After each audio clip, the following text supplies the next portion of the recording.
No, I got my mics on. Terrence.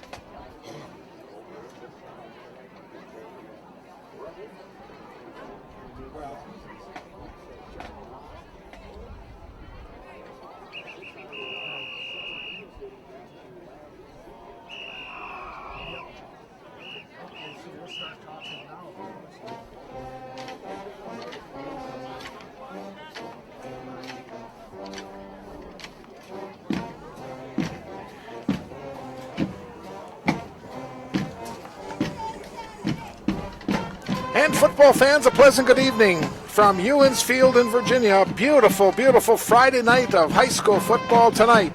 The unbeaten 2-0 Virginia Blue Devils will take on the Moose Lake Willow River Running Rebels. Hello again, everyone. I'm Bob Cohn, along with Reed Larson, head hockey coach at Virginia High School. And Reed, another beautiful night for football. The crowd making their way in. Been a lot of excitement at the start of this school year at VHS. The team is off to a perfect start in their first two games. Yeah, no kidding, Bob. We've got a great scenario here tonight. There's nothing that we look forward to more than the Friday night lights here at Ewens Field. And a fantastic start, like you said, with a 2-0 start here for the Blue Devils. Pretty exciting here in Blue Devil country, considering the last few years here. We've had a little bit of a struggle. Last year was a step in the right direction, and now this year with a 2-0 start, we got a lot of people very excited about Blue Devil football. Offensively, they're averaging 32 points a game. Defensively, they're giving up one touchdown a game. So both sides of the ball thus far has been a plus for the Blue Devils. Yeah, no question about it. I mean, when you look at those two scenarios of the game, you got offense and defense. You can't ask for a whole lot better than that. I think Coach Creamers can sit down with his coaches and maybe look at special teams a little bit if they want to get picky, but what a great start. Moose Lake Willow River, always a strong program. This year they started off by getting beat at home to a real good Hermantown team, 34-0. But we know Moose Lake Willow River, that's no indication of what their season's going to be like. They lost 4 games last year, but they still finished very successful for their program. Well, they definitely have some history and some tradition in that program. Like we mentioned last week at the end of our broadcast, Moose Lake Willow River is a team that Virginia has faced in the sections in the past, and Virginia has come out on the bottom end of that. They've got tradition, they've got pride in their program, and don't let that 0-1 start for Moose Lake Willow River put any indication on what kind of effort you're going to get. It's going to be a heck of a football game. They've got an outstanding quarterback, this Ian Coyle. He's a 6'4", 160-pound senior, and he's a real leader. They don't throw the ball a lot. They like to run it, and their key runner is going to be Colton Little. Colton is 6'2", 185 pounds, and that's the normal size of those Moose Lake runners. They're normally about 180, 190 pounds, and they can run like deer. Oh, yeah. I mean, you get a small school like that, too, and I don't think Virginia is much different except for, the last couple of years with some of our big guys on our team. But you're talking about a pretty small school, so you're not going to get these huge guys, but you're definitely going to get some guys that are pretty gritty. And just like you said, there's guys that are right in that 165-pound range, and they're pretty mean. Dave Luzik is the head coach of the Rebels, and Ed Kramer is the head coach of the Blue Devils. Now let's pick up the official starting lineups.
Well, we're just about set for play-by-play action. Again, a very nice crowd and a beautiful night. Sun is setting in the west, and we'll have the sun for about another 15, 20 minutes. And thank goodness it's finally going to set, so we'll be able to see a lot easier than what the can do right now. This is tough.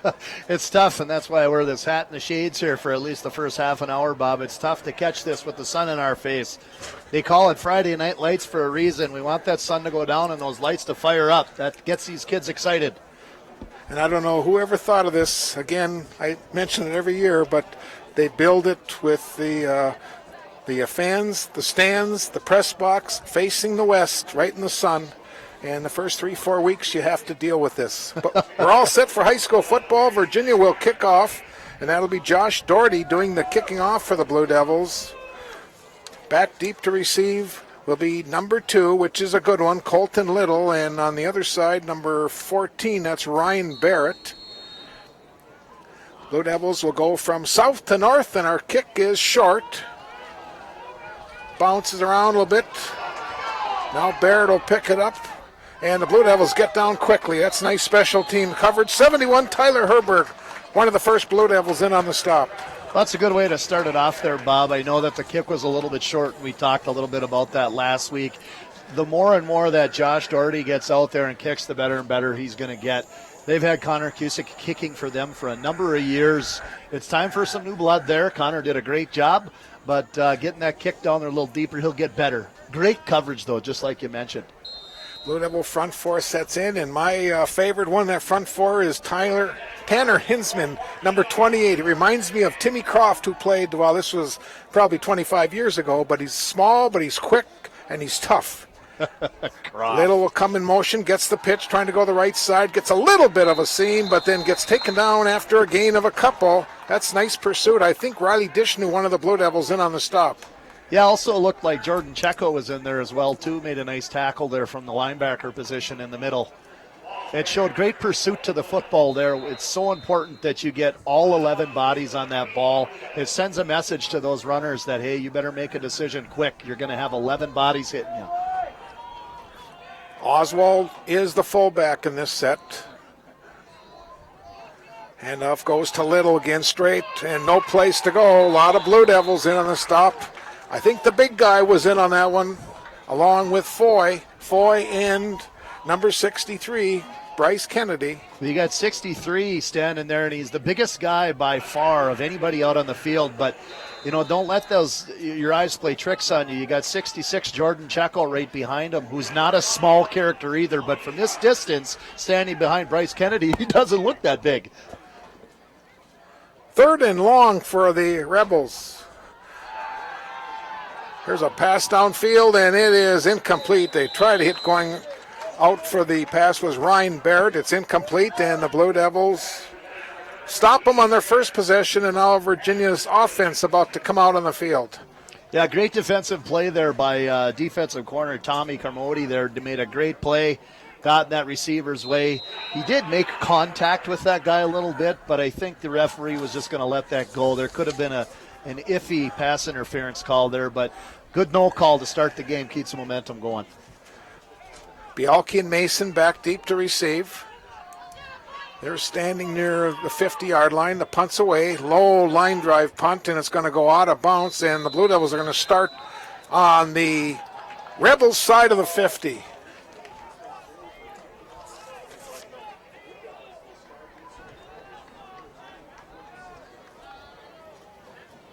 Well, we're starting on the good side of the 50-yard line if you're a Blue Devils fan, Bob. We like that field position to start off with. The punt is for a reason in the game of football. You usually like to get the ball down a little bit farther than that, but we won't hold that against those Moose Lake guys down there. We're just in a good position if you're a Blue Devil fan. 1st and 10. Zupids will run the offense. Hinsman and Bialke set in the eye. Handing off to Hinsman straight ahead. And he'll get a couple tough yards. Hinsman plays both sides of the football, Bob, and you love him on the defense. I love him on the offense. The guy's not the biggest feller on the field, but I'll tell you what, when he plows through that line, whatever side of the ball he's on, he's either the first guy there or he's definitely the angriest guy that gets there. Tough kid. Mason will come out wide to the right. I formation, 2nd down and 7. Mason is the motion man. Bialke gets the handoff, and he's going to get a couple yards. Just kind of crawling their way towards the middle of that first down. They're almost halfway there. Within a couple of inches of getting halfway to that first down, you're looking at a passing scenario here.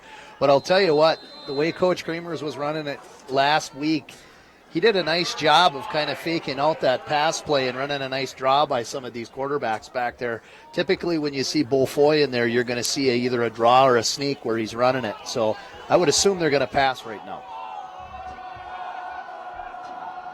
3rd down play for the Blue Devils. Pitch back, goes to Bialke, left side, cuts back in, gets a seam, and he's in the open. There goes Bialke, and one man to beat. That's a huge run, and the Blue Devils are in business deep. Bialke was showing some great speed. Not only is he one of the fastest guys on the field, but he can cut left to right better than just about anybody out there. He really kind of juked that guy right out of his shoes there as he got into the secondary, got a few extra yards out of it, and now they're sniffing at the end zone here with approximately 10 yards before they score a touchdown, and they're 1st and 10. Ball's on about the 13-yard line. A nice run, 23 yards. Bialke again gets the handoff. Tip throws through the line this time, and this time gains only a yard. But that time he showed a little bit of hesitation. I think the first time he blew through the line, he had a great block, but he didn't hesitate on whether or not he was going to keep moving forward. He kept moving and moving. This time he hesitated, pumped his feet a little bit. That gave the defense a little bit of time to jump into that gap. So he's got to trust his block a little bit and keep that speed going as he plows through the line. 2nd down and 9, wideouts on both sides. First Zupids under center. Bialke again with a handoff, gets a seam on the right side, and gets another first down, touchdown. He gets into the end zone. That's a 12-yard run for Caleb Bialke. Great run by Caleb Bialke there, and again, that's his 3rd touch rate in a row. He didn't get the series started out there, but he came in there when he did get his opportunities and plowed out for quite a few yards. Bob will have stats here in just a second. When he fires off how many yards he cleared, but came in with some confidence when he came plowing in there.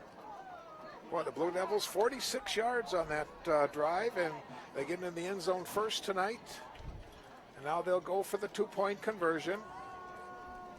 This is great practice here now for the special teams to work on that special teams action. Foy on a keeper, trying to go right, cuts in, and he gets pounded as he gets into the end zone for a 2-point conversion. We got some laundry on the field here right now. Looks like a flag was thrown here.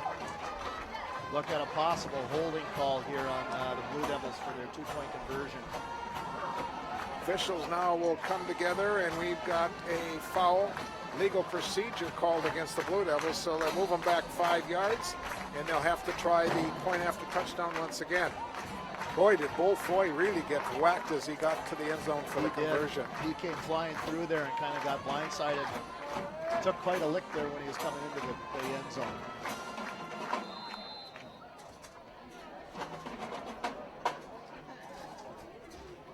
And I think as we move on throughout the course of the year, just like we said about kickoff and kick return, special teams is going to need a little work.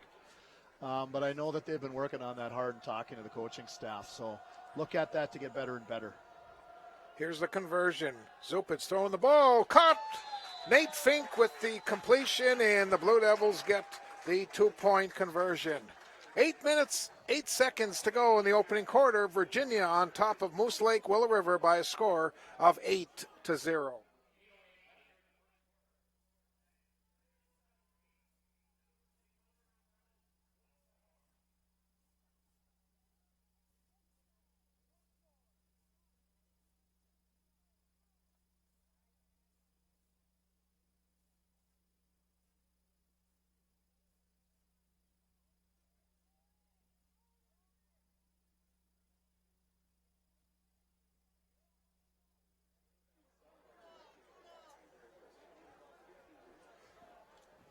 So a pretty impressive Blue Devil drive.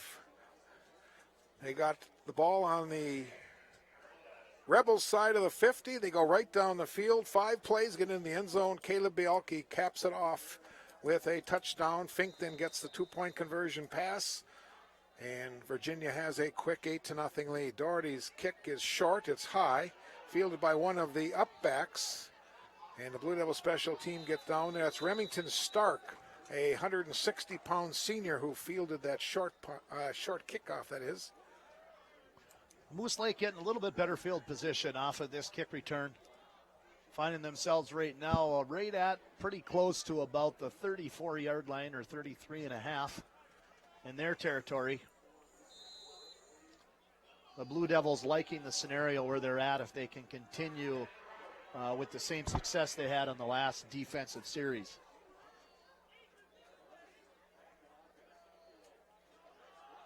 Here's an inside handoff, a little bit of running room. Defensively, it was Crandall with the play for the Blue Devils, and that was 33, Oswald, the ball carrier. He got about 6. Well, it's too bad I can't be mic'd up right into Coach Creamer's ear right here, or Coach Cornell, actually, because the handoff that you saw the quarterback make there for Moose Lake did a reverse pivot, but he put the ball high in the air to make it look like it was going to be a pass. It was kind of a tricky handoff, so they're going to have to take some cue on that. Take a look. This is Little coming in motion. Handoff, second man through, and couple tough yards, a lot of Blue Devils. Tyler Herberg making the initial stop right there on the line of scrimmage. Did a nice job. He kind of tweaked his knee a little bit off to the side. He was kind of in a weird position when he made that hit there, but definitely stood his ground. That's another big boy. Big dude. Kennedy will check back into that defensive line. Third down and a long 2. Motion play. Here's handoff straight ahead, and the ball carrier Oswald is going to get a first down. Well, he kept his feet pumping there, Bob. Got themselves a first down, and they're about two yards away from the 50-yard line and breaking into Blue Devil territory. You can see Big Bryce Kennedy coming out of the lineup again. They're trying to give him some rest when they get an opportunity to do so. He plays both sides of the ball and plays quite often, so that's a big dude that's going to need his rest here every now and again. 71 Herberg, 9 Foy are the defensive ends right now. Hinsman 28 and 76. That's Lebeck in the interior line. Pitch back goes to Oswald again, and Oswald keeps those feet churning and gets 10 yards or close to 10, and it looks like the official's going to give him 10 and another first down. Well, I think we spoke in our pregame a little bit about Oswald being one of those big guys. He seems small from where we're sitting here, but you know, he's standard size for Moose Lake Willow River, and he's one of those gritty guys. He seems like he's pretty tough. He kept pumping his feet, and he made something out of nothing with that run. 185 pounds.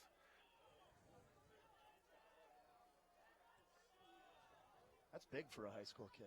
Little comes in motion. Again, Oswald gets the handoff.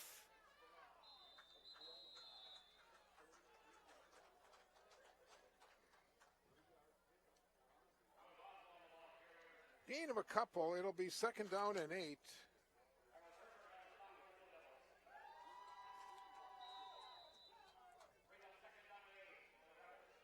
Ian Coyle is the quarterback.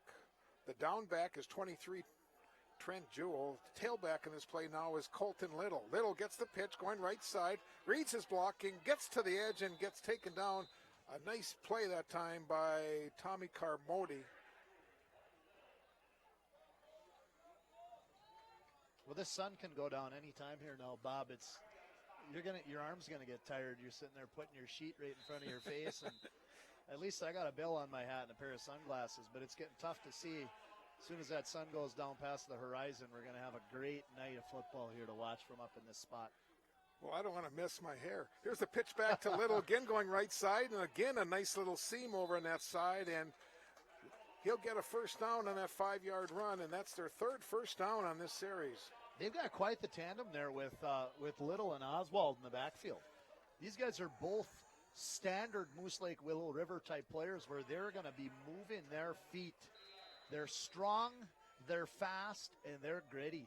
So they can just take turns handing it from one guy to the next guy back and forth every time, and Virginia's going to have to take care of that line of scrimmage. They're running behind 77 Zerback, who goes 235. He's 6'3". Holy smokes. Here's an inside handoff to Little with a seam in the middle, and Little is off to the races, and he'll get into the end zone for a touchdown. That's a 30-yard run for Little. I couldn't tell what kind of a play that actually was. I know it was an inside play, but it looked somewhat like a counter. It was coming from one side to the other. And you were talking about a big tackle that they have there on that team. And if that was the case, he might have been a pulling tackle and made a nice block for him. But Little's got some scoots on him. He sure does. And if they can continue to make handoffs like that, Coach Cornell and his defensive staff are going to have to take a peek at what they can do to maybe stifle those two guys in the backfield. They'll go for the equalizer on this two-point conversion. Coyle, hands off, first man through, that's Jewell, and Jewell is not going to get into the end zone. The two-point conversion fails. Yeah, and a stop for the Blue Devils was number 65. That is J.J. Bridgewater. So we'll take a break as the teams head back upfield. Virginia 8, Moose Lake Willow River 6.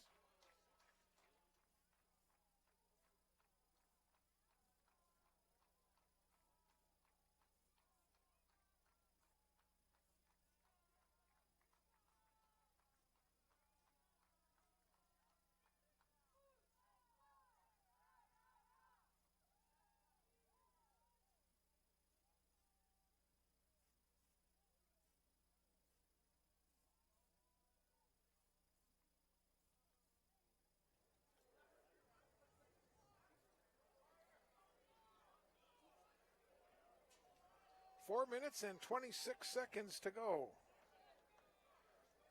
In our first quarter, both teams with a touchdown. Difference right now is that two-point conversion for the Blue Devils. These are two pretty evenly matched football teams, aren't they, Bob? I think so. Second possession of the game for the Blue Devils as they will receive this kickoff. Line drive, bouncing around, picked up by Bialke at about the 16-yard line. Bialke gets a seam, it's off to the races, Caleb, and I don't think anyone's going to catch him. It's going to be an 84-yard touchdown return for Caleb Bialke. 84 yards. You know, I just got done writing something up today about Caleb Bialke. I was actually writing something up for hockey. I have to send information into the Hockey Hub on some of the players that, watch out for these guys. And it's just as evident in the game of football as it is when he's got skates on. He's got breakaway speed that if you give him space and he gets in the open, you're not going to catch him. 84 yards, and the Blue Devils have a 14-6 lead. And now they'll go for the PAT. We'll see. Maybe they'll try a kick as Josh Doherty now has checked in. We'll see if he's going to try one from placement. They better hurry, though. They're getting a little slow getting Foy into the lineup, but nope, I guess they are going to go for the two. Clock is spinning here, boys. We got so much time. Fink is out wide left. We got motion on the Blue Devils, and they're going to have to do it from 5 yards back.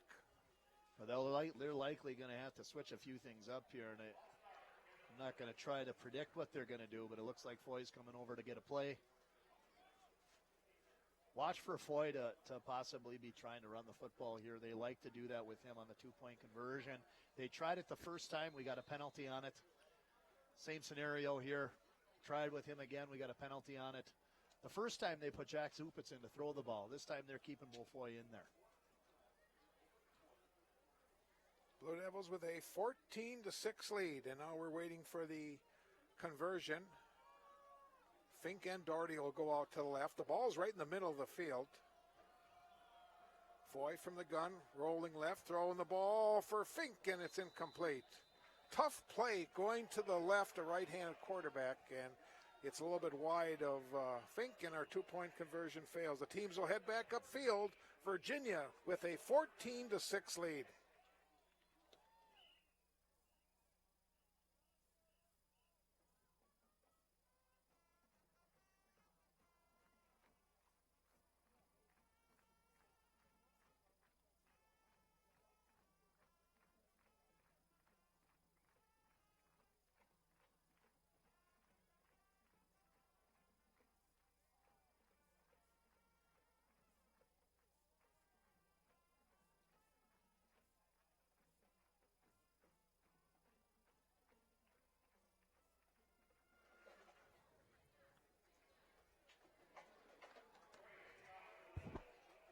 All set for the Blue Devil kickoff. Josh Doherty gets the ball from the official, puts it on the tee. Josh is going to be a key part to your defense this winter, I think, Reed. Absolutely. He's a big kid, strong kid. Yep, 100% agree with you. Yep. Good kid, works hard, big, tough, strong kid. Kickoff again, a little bit short, fielded at the 20-yard line. And the ball carrier is going to get out. Looks like Dawson Flatley on the tackle there. 44. Ryan Barrett returned it for the Rebels. Now we'll see what adjustments the Blue Devils have made defensively after that last offensive series for the Rebels. They were able to move the ball for some big chunks of yards. Well, what's unfortunate about it is they didn't have a whole lot of time to sit down with those guys to talk about it. You know, that we returned a kick right away after they scored that touchdown, and then we got the guys right back out on the field. So I don't know that there was a whole lot of time to talk about it with Coach Cornell. Pitch back, ball carry coming this way. That's Oswald. We got a flag where they'll normally call holding. Yep, it's going to be holding on the wide guy, wide out. Clock will stop on the penalty.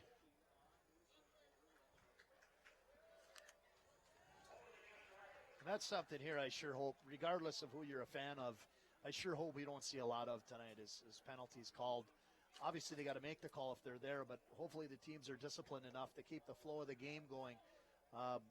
We've seen a couple penalties from just regular scrimmage play and a couple already from special teams on the extra point, but we sure would like to not have to see a whole heck of a lot of penalties. Coyle under center, pitch the ball back. Coming this way is Little and gets taken down right along the line of scrimmage. 40 in the stop. That's Carter Crandall. Yeah, Carter Crandall's tough. I remember calling his name a lot last year. Tough kid, wrestler for Virginia as well. He's not the biggest guy out there, but I'll tell you what, take a look at him. He's definitely built like a football player, regardless if he's tall or not, and he's mean.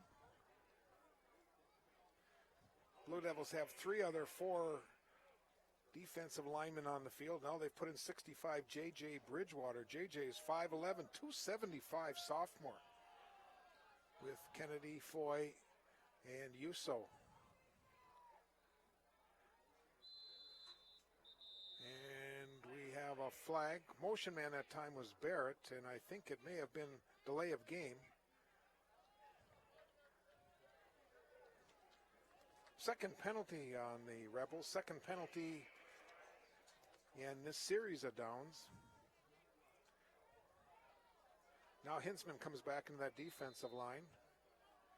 Jacobson, Crandall, Flatley, Checo are the 4 linebackers.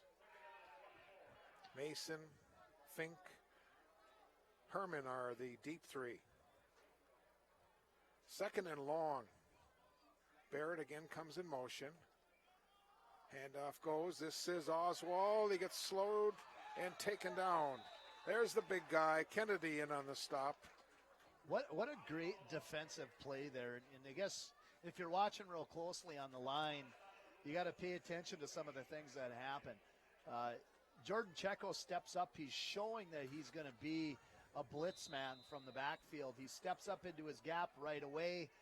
Little has to adjust and bump out to another gap. He forced that guy to go to another gap. We made the tackle because he had to go somewhere where there wasn't any room for him. So beside the fact that Checo didn't really necessarily get credit for it, he definitely made the play. Pass intended for Little is incomplete, and it'll be 4th down. And the Rebels will have to punt the ball away for their second time. Looks like Mason and Fink are going to drop back for the Blue Devils. It's going to be tough to see the ball, too, when you're a receiver and the sun's setting right now. You're throwing that way and you're looking in that direction. You hate to use the excuse, I lost it in the sun, but sometimes that happens out here. Coyle's in punt formation, and Hinsman a little shaken up on that play. Foy and Fink helping him off. Boy, he's a tough kid in that defensive line. I just like how aggressive he is. Yeah, he's tough. Again, they got a couple of younger guys coming in here now, too. It looks like they're putting a few younger guys in the middle here. Anthony Hall, 61, is one of them.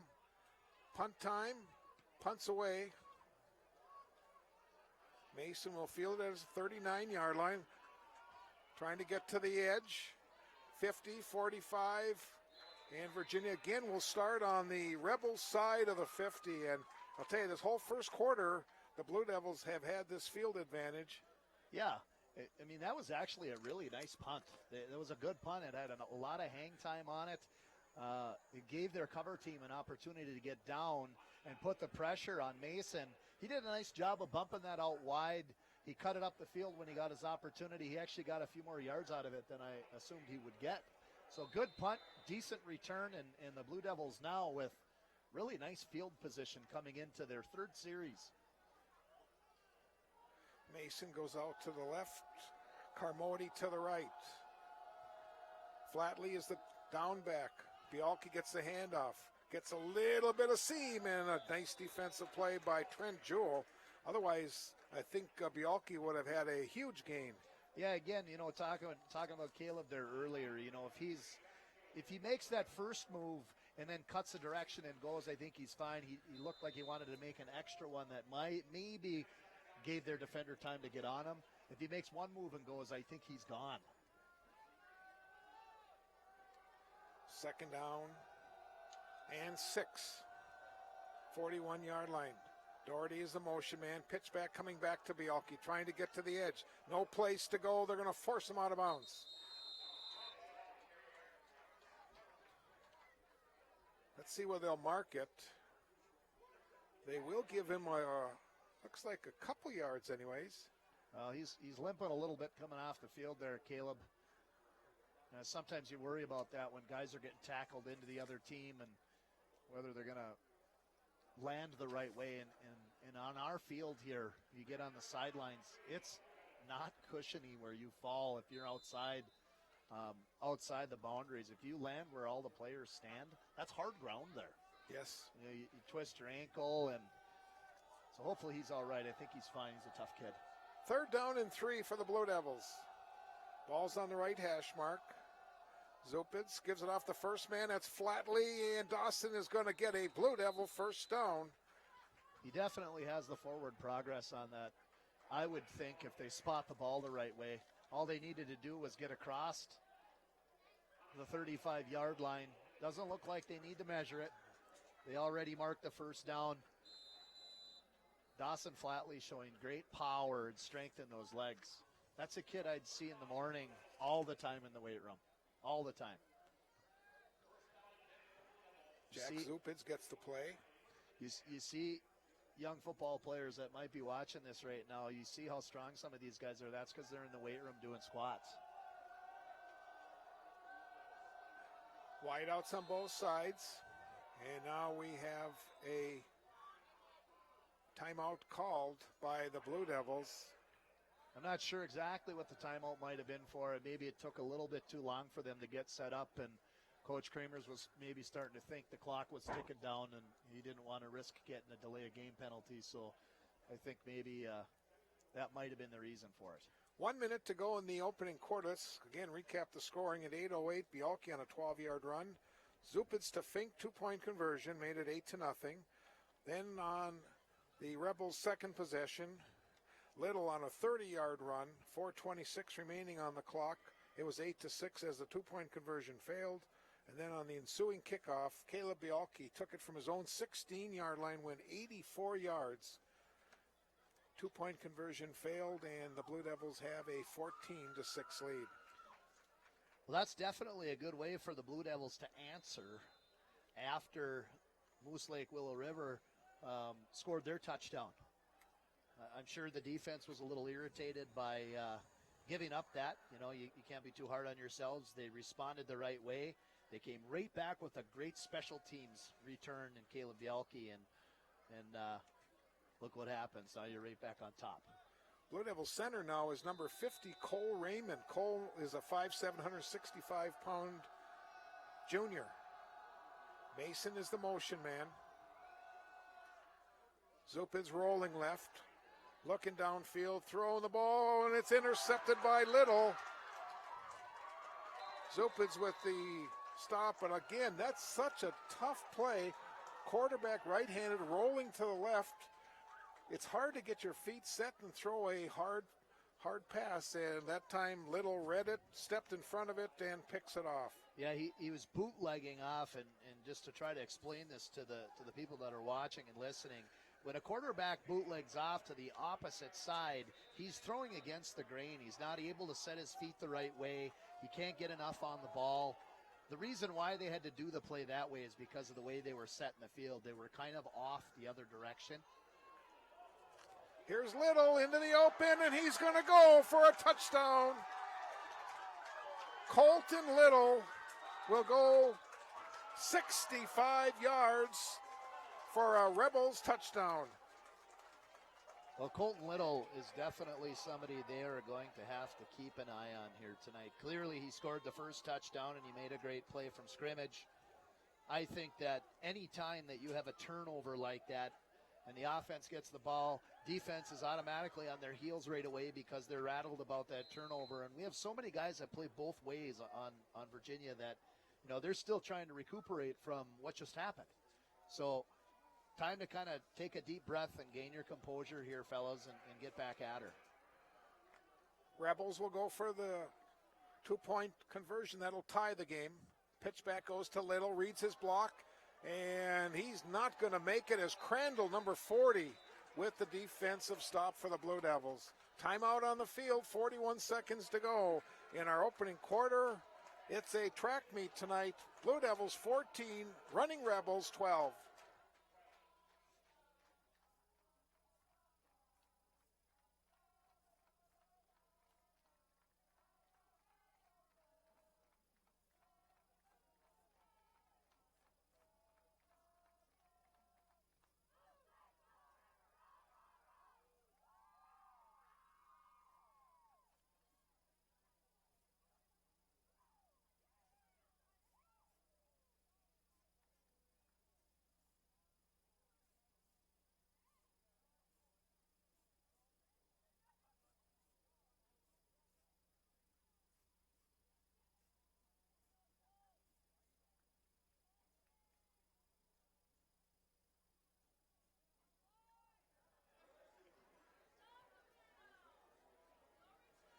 Well, both teams getting set up now for the return. Bialke's back on the field for the Blue Devils. Looks like Fink is also back deep to receive. Doherty and Mason are standing about the 35-yard line. And it is a track meet tonight, isn't it? Uh-huh. Back and forth scoring touchdowns. They're exciting to watch, but you'd like to see a little bit better set up here defensively for both teams. Kickoff goes out of bounds, and now one of three options, and I think the Blue Devils will take it at the 35. Unless maybe have them kick it again. Yeah, that's definitely one of the options I prefer is just as a player is force him. If he struggled on that one, you're going to have to put the kicker back out there again, and maybe he's lacking a little confidence. He could kick it out again. But it looks like they are definitely going to do the kick, re-kick it again. They're going to force them to kick it. I think that's a good call. Yeah, After Bialke just returned one for a touchdown. They have to run down about 40, 50 yards. Make them do it, and let's see if the Blue Devils now can gain a few extra yards and maybe see someone return another one. That sure would be nice to respond that way again. If we can continue to respond right away after they score a touchdown like we did last time, it's going to really kind of take the wind out of their sails. You have to keep the momentum on your side. Football's a sport where you really need momentum more than any other sport.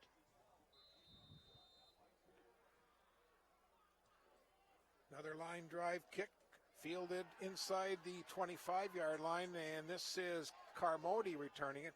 Gets out over the 40 to about the 45-yard line. So the Blue Devils gain 10 yards. And that'll put us in a pretty good position here, field position-wise.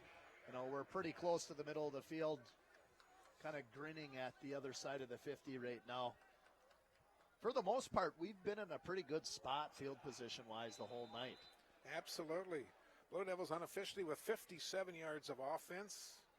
Moose Lake Willow River with 135. Of course, 95 have come on 2 touchdown runs by Little. Zupid's under center. Zupid's hands off, and no place to go is their running back, Cody Herman. No gain on the play. Well, we're going to have to get some kind of a response here right away. You get stuck in a little bit of a lull after a score like that. You don't want to go into the end of the quarter here right now, which it looks like we're going to do with momentum on their side, because now the Blue Devils will head over to the sideline right now, and they're going to be festering over the last couple of minutes. And right now we really can't have that. They've got to be able to put that behind them and switch gears. We've played one quarter from Ewens on this Friday night. Virginia on top of Moose Lake Willow River, 14-12.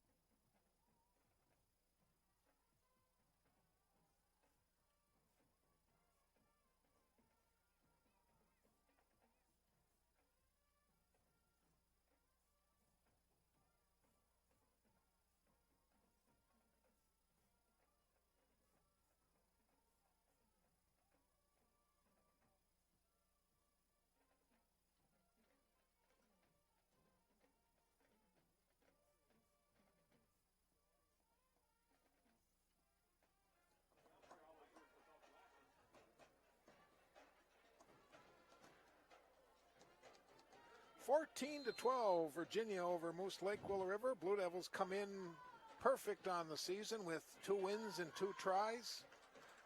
Next Friday night, the Blue Devils will travel to Aiken. Next Friday night, the Rebels will be hosting International Falls. Well, I got to think that would be a fairly interesting night for the Rebels. International Falls struggled quite a bit here with us a couple weeks back, and that could be a good start for them to get right back on the right foot where they need to get. However, the Blue Devils could really use a W here tonight, looking at Aiken going into next week, and they could really be off to a nice 3-0, staring at a 4-0 start. Here's a handoff, and the ball carries Herman again, and this time he'll only get a couple tough yards. You know, I look at this Moose Lake defensive line, and they've got some size. That 66 out there, that Jack Belden, 6'3", 325 senior, and then from the linebacker position, that Logan Peterson is pretty strong also. He's 5'11", 180. 325 pounds. That's a big guy. Well, at any rate, here, watching these guys now, I think the quarter break may have actually helped the Blue Devils. Maybe they can gain their composure a little bit. I know sometimes it's tough to go into that situation when you're down, you're irritated, but Coach does a nice job of calming people down. I think we got another delay of game on the Blue Devils, and they're just having a heck of a time getting these plays in. It's going to cost them 5. I think we need to send a note down to Foy that even if I'm still talking, it's okay if you snap the football. Send him a note. 3rd and about 14. And looks like they'll bring Fink out to the right side again. Nope, as soon as I said right, he's going to come to the short side, the left. Oh, we got Zupitz and Foy in there now. It looks like Foy going into a tight end spot. Mason comes in motion. Pitch back goes to the ball carrier, and that is Herman, and he's tackled 2, 3, 4 yards behind the line of scrimmage. And it's punt time for the Blue Devils. First punt of the evening. And we had a punt last weekend that we didn't get a whole heck of a lot of yards on. It looks like Jack Zupitz is our punter here. Again, not a guy that's had a whole lot of experience punting at the varsity level. You have to make decisions a lot quicker than you do if it's JV or ninth grade. So Zupitz going to run with the ball, and he's going to get stopped. And the Rebels are going to start from the Blue Devil 44-yard line. Well, I'm trying to figure out whether that was supposed to be a fake or whether he just made the decision that he saw a seam and he was going to go for it. I can't figure that out for the life of me. And either way you swing it, not the greatest decision, whether it was a call or whether it was a decision by the quarterback. That's going to be pretty tough to rebound from. You want to put yourself in some good field position, and that's not going to help us out at all right there, being on the other side of the 50, and they've got good field position now.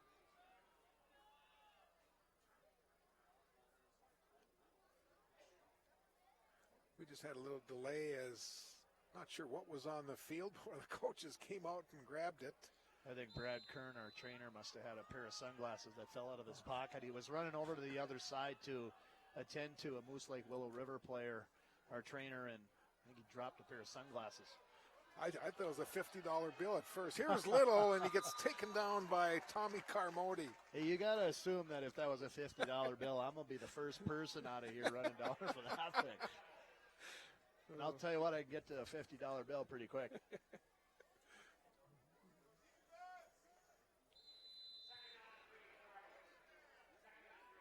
Well, it's been a track meet back and forth here for the first quarter and a couple of minutes here, but we got to do something here to get a turnover. That would be a nice type way to get momentum back. We got a flag, and this run is going to come back. It's something in the backfield of the Rebels, going to cost them 5 yards. It looks like it might have been a false start in the backfield. 4 penalties now on him. Yep. But Yep. It looks like right now, Reed, it looks like that offensive line of the Rebels is starting to take a little bit of control of the Blue Devil defensive front. Yeah, and that kind of surprises me with the size of the guys and the tenacity of those front 4 guys. They're quite a bit bigger than the line there that is across from them there with Moose Lake. But don't let size fool you. Sometimes you've got kids that are just like we talk about Tanner Hinsman. He's not the biggest guy, but he's probably one of the toughest. So we've, as a defensive line, we've just got to do a better job of taking control of their offensive line right now. Blue Devils need a break. They need a turnover to stop this momentum. This is Oswald getting the handoff, and Bo Foy takes him down inside the 40 to the 39-yard line. I really don't see – I don't think you're going to see the Rebels throw the ball very much. They've been just grinding it out on the ground the entire first quarter and into the second quarter. Little's done just a fantastic job running the ball. I don't know why you wouldn't continue to give it to him or even to Oswald on the other side. Well, I talked to my radio guy, Jake, my buddy from Moose Lake, and he said they normally only throw the ball 2-3 times a game. So this is their game plan. They'll just wear you down and run right at you. Oswald again gets a handoff and gets taken down by Kennedy on the backside. Foy also. When you got a team that's so good at running the football and it's like being in a boxing ring with Rocky Balboa. You keep getting jab. The run the game is like coming through the line. It's like a jab in a boxing match. Jab, jab, jab, jab. And pretty soon you get tired. You get tired of taking that jab. And they run right over you. 4th down, and we'll call it a long 4 for the Rebels from the Blue Devil 38-yard line. This could be their first pass. Trying to draw the Blue Devils offside with a long hard count. Coyle is throwing the ball for Baird. He kicks it at the 30, and he's going to go down to the 25-yard line. That will be a first down.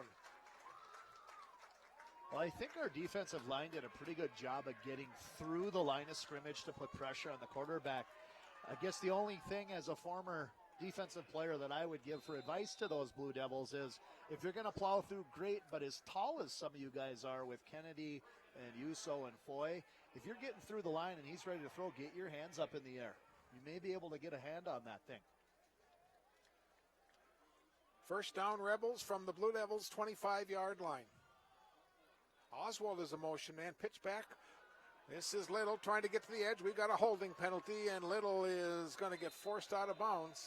Boy, that was a great sell by Ethan Yuso. Did you see him throw his hands in the air? He could get an Oscar for that one. That was phenomenal. Great acting there. He did legitimately get held on the end there, but he sold it big time when he throws his hands up like, hey, he's holding on to me. Good sell by Ethan Yuso. And the Oscar goes to number 80. But what's it called in hockey, though, when someone does that in hockey? It's a flopper. Yeah, but there's a brand new rule, though. It's a 2-minute penalty now. Yeah, you're definitely going to get, what's the word they use? Embellishment. You embellish that one. Yeah.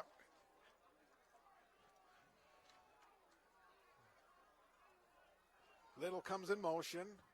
Handoff goes to Oswald, trying to go to the left side. Got about 3 yards.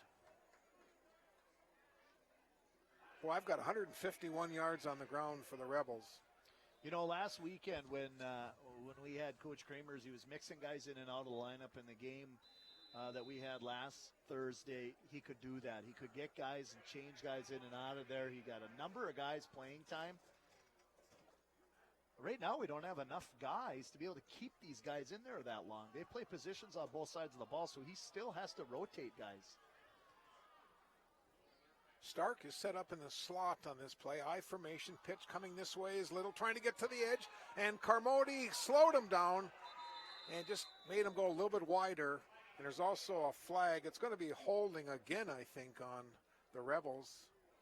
Yeah, that's a pretty clear hold on the outside there. You saw that. As that guy was cutting up the field, he only had the space to get as far as he did because we had a guy get held right there close to the Rebels sideline. So, at any rate, we're getting the momentum back. We're not probably getting it back the way we want to. We want to get it back with a couple of big plays, but we're getting it back because the Rebels are taking some ill-advised penalties.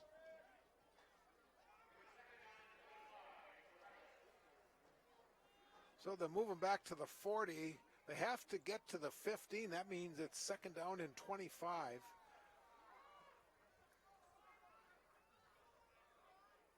Coyle from the shotgun. High snap, handoff. Coming this way is Little, and he slips. 1 yard gain. Pretty good job by Riley Dishnu. Filling the gap there on the outside. He was a linebacker stepping up into the play right there. He fell when he got there, but you know what? It doesn't matter if you fell. You clogged up the outside there. You use the contain that you're supposed to as an outside linebacker. You did a nice job. Third down play. Coyle again throwing the ball long downfield. Nobody there but Herman. Well, and the quarterback did a really good job of putting that in a spot where if my guy doesn't get it, no one's going to get it. But he definitely had to throw that as far as he did because we just spoke about this before. When they made the play, I said those big, tall linemen should put their hands up. Yuso was like throwing over one of these light poles. He sticks his hands up. You got to throw it up 800 feet in order to get it over him. And now we've got a Blue Devil timeout with 6:09 to go in our first half. Let's take a break. 14-12 Blue Devils over Moose Lake Willow River.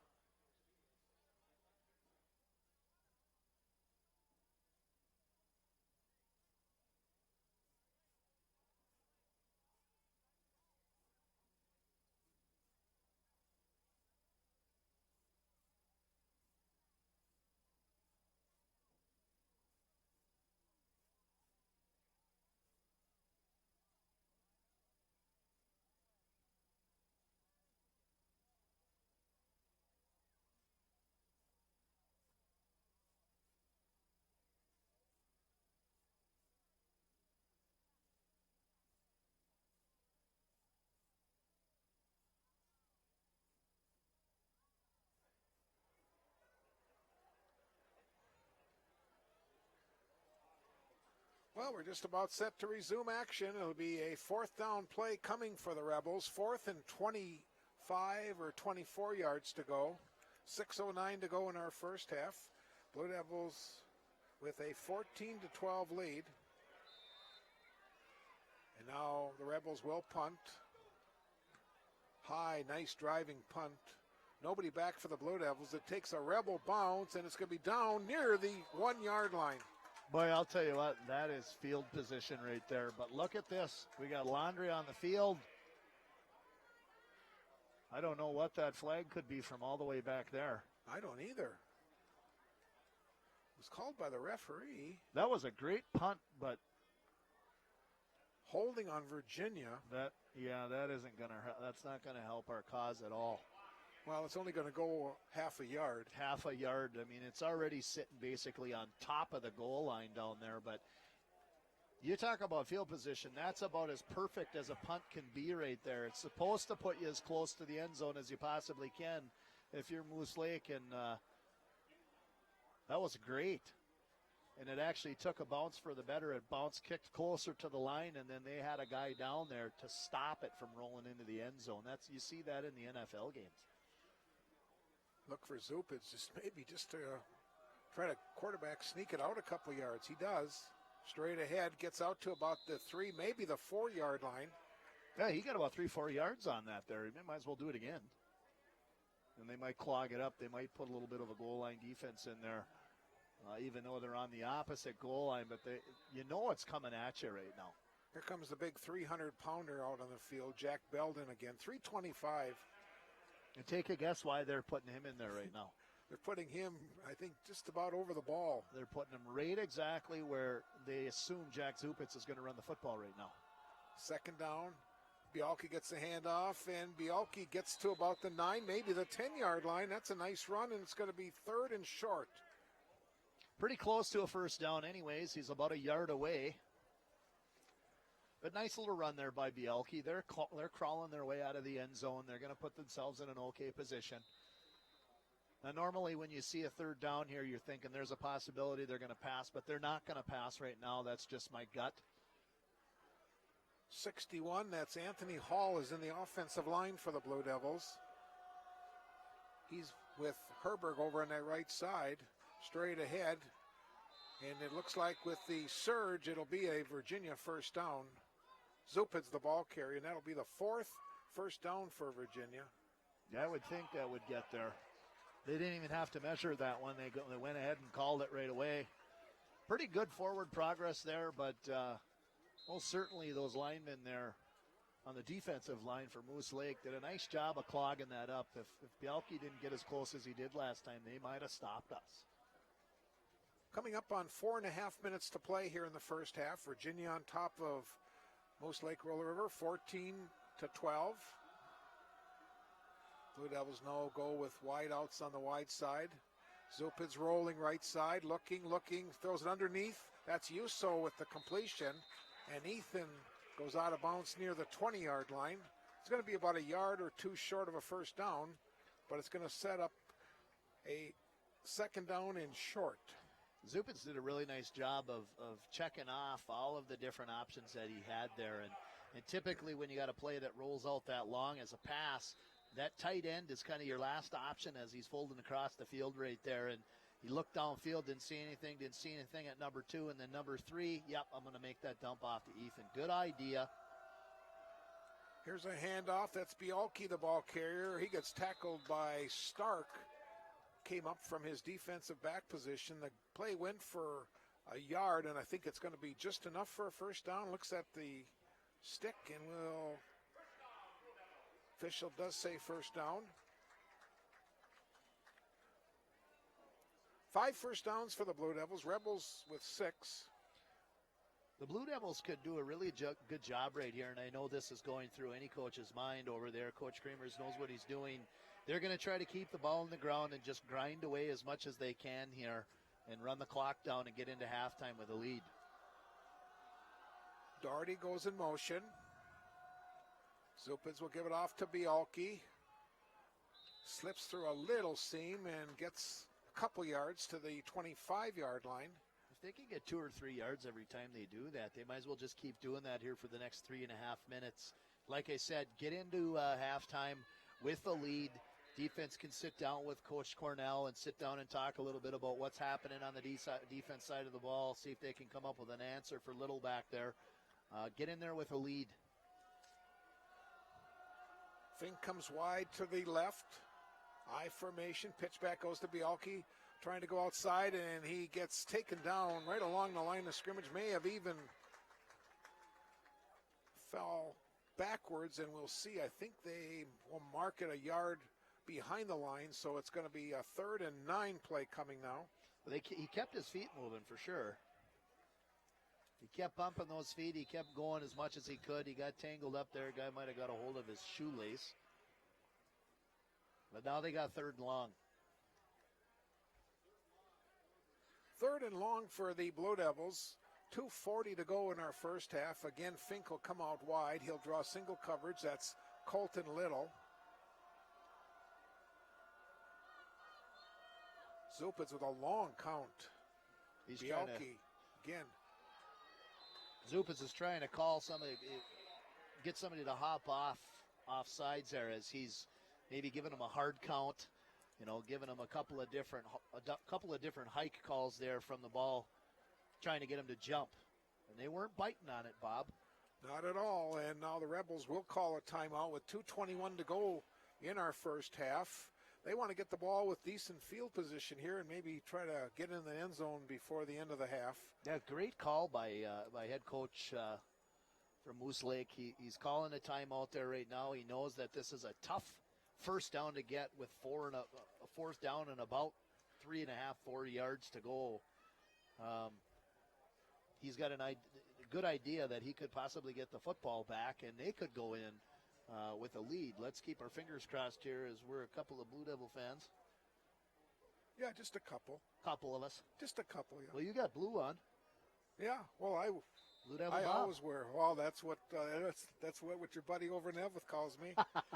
Coach Terrell calls you Blue Devil Bob. Blue Devil Bob. That's because you are Blue Devil Bob, Yep. Bobby.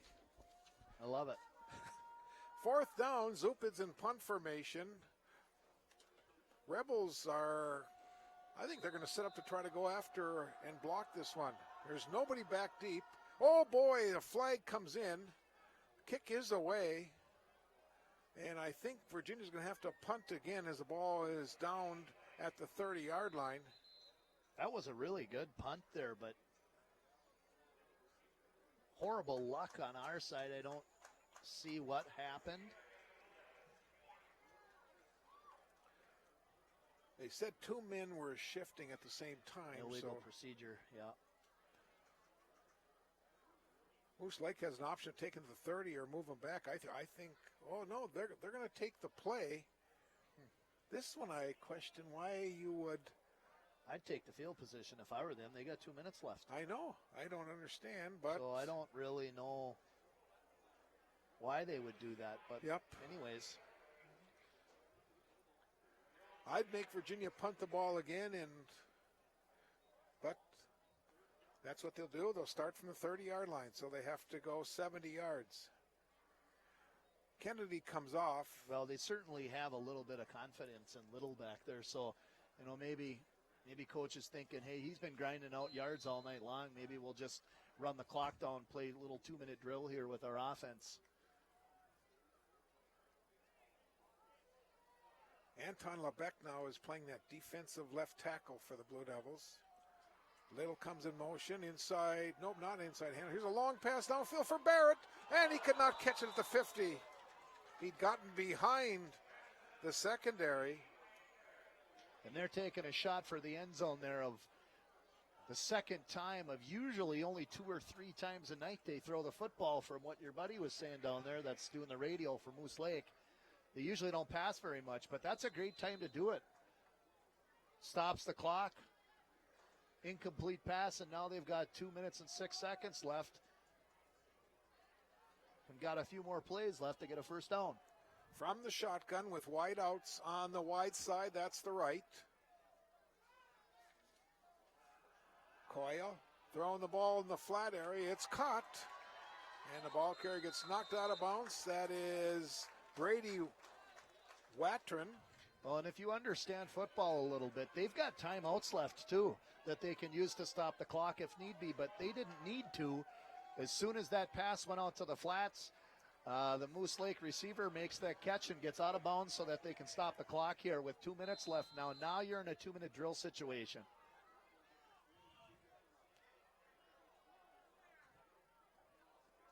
Two wide to the left, one to the right. Coyle from the shotgun.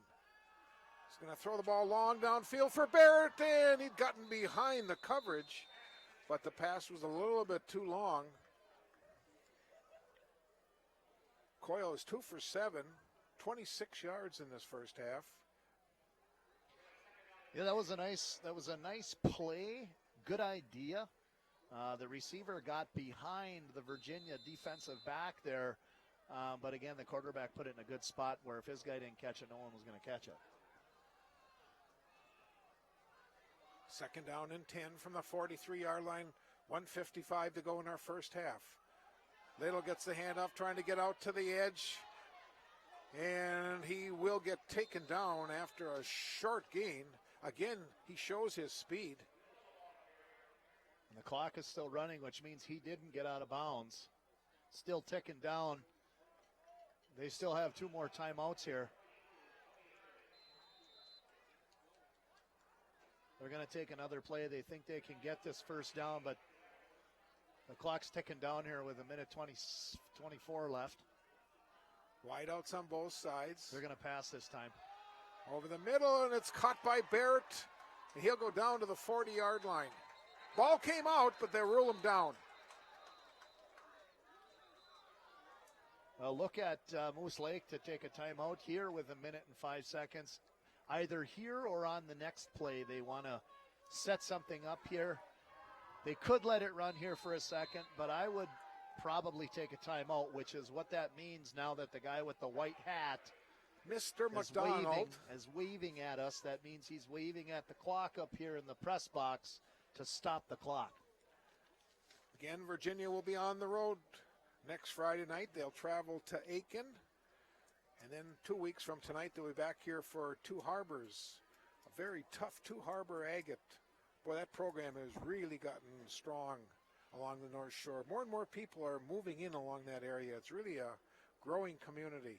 Yeah, and I haven't heard that just until these last couple of years, that they've really done a nice job in that football program over there, and that's kind of the sport that's the biggest one there at Two Harbors. They do a really nice job. Scott Ross, the athletic director, his son is pretty good running back from what I've been reading in the paper. What is it with the coaches' kids that are so good here? We got coaches' kid here on Moose Lake. That's pretty good. Well, they follow their dads to the court or the rink or to the field. And well, hopefully. We got quite a while before we get to see Coach Kramer's kid here play. It's going to be quite a few years before you see Henry on the field. Henry, yep. 1st and 10 from the 39-yard line of the Blue Devils. Coyle, short drop. Throwing the ball long downfield for Barrett. Barrett cannot come down with it. Again, he got behind the Blue Devil corner. It was a nice pass. That was a really decent play by Ryan Heinen. He did a good job as a corner there. He did get beat. I mean, he was beat. The guy was behind him, but he did a nice job of leaking towards that ball. He found the ball in the air. He did a good job, even though the guy was a little quicker than him. Good defensive play back there. 2nd down and 10, 1:09 to go. First half. Here's a pass for Barrett again. He catches it at the 15 and goes down to the 13-yard line. 26-yard completion. I'm just going to take a wild guess here and say that you probably want to cover that guy. Right now, he's been the guy catching all the passes. I'd put 2 guys on that guy right now. Well, they have him lined up as the tight end on this play. And it looks like his coverage man would probably be Riley Dishna, who is set up as a linebacker. Here's a handoff and no place to go. Nice defensive play by 71 Herberg of the Blue Devils. And now Moose Lake will take their third and final timeout with 46 seconds to go in the half. I would have expected them on third down to maybe try a pass towards the flats this close in. They could make one pass there that could have, if they didn't make it and they put it in a spot like they've been doing where only their receiver is going to catch it, they could have possibly stopped the clock with another play. 46 seconds to go. We hope you enjoy our live telecast tonight on Mediacom Channel 5, Public Access Television, also Mesabi Community TV. Still think back a few years ago, Reed, when you had the foreign exchange student from Finland, Nicholas, here, and his parents were able to watch the live hockey game in Helsinki, Finland, 2 or 3 o'clock in the morning. We used to get texts from them. Oh boy, this is great to be able to watch our son play. Thank you. Oh yeah, it's awesome. I mean, you don't have this a whole lot of places around the state of Minnesota. I know they've got it in a couple places here in northern Minnesota, but I thought that was awesome when I first got my job here and I moved from Wilmer up to Virginia. I thought it was awesome that the hockey games, football games, basketball, I thought it was awesome that they're on TV. They still don't have that in some areas in Minnesota. And, you know, this is the big show in town here tonight. You got Friday Night Lights. In the wintertime, you got a big hockey game or a big basketball game. It's awesome that we do this here. It's a privilege. Second down and long. Ball's on the right hash mark. Ian Coyle from the gun. Short drop. Throwing the ball, and Little could not come down with it. It's incomplete. That was probably the play that Moose Lake should have done before they took that timeout. Because now they've utilized that. They might go to one more pass here, but they got 2 plays left, and the ball's going to be in the hands of the Blue Devil, and they could potentially both be passes here, but I can't imagine they're going to do that 2 in a row. Third down and long with 43 seconds to go. I don't know what kind of a kick game they have either, if they're within range of a field goal. Oswald and Watron off to their left. Little is in the backfield. Over the middle, wide open is Barrett, touchdown. Man, he got wide open, split the defense, perfect pass. And that's a 19-yard touchdown pass. Well, that's one heck of a way for Moose Lake to go into halftime right now. They've got a lot of momentum on their side. I know that Coach Kramers and Coach Cornell are going to sit down and talk about some of the guys to be careful on. You know that they're going to make adjustments, and they're going to try to cover Barrett a little bit, and they're going to jump on covering Little. They've already done that here. They've made adjustments on these guys.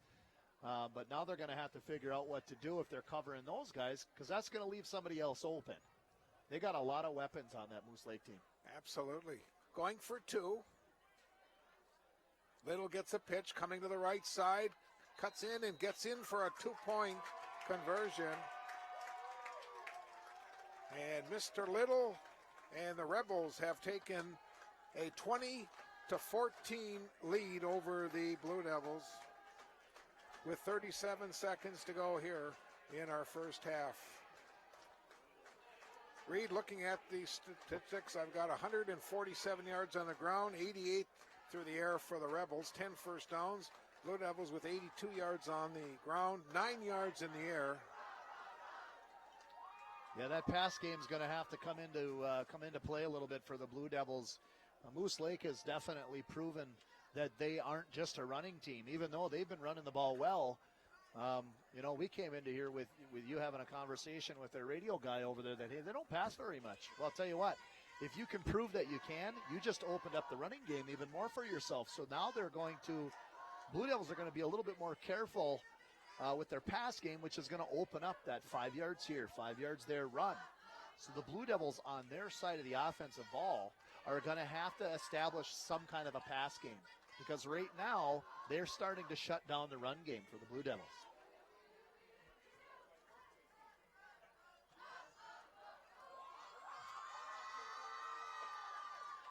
Blue Devils with 37 seconds will get the ball. Kick. Bialke will field it near his own 17-yard line. Gets to the 25, and he gets hammered. Comes out of the tackle. And now he goes down at the 26-yard line. Boy, he's a shifty runner.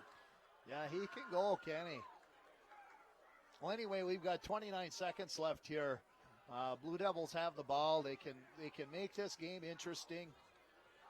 They got a couple of timeouts left here. I think they've got 2 left.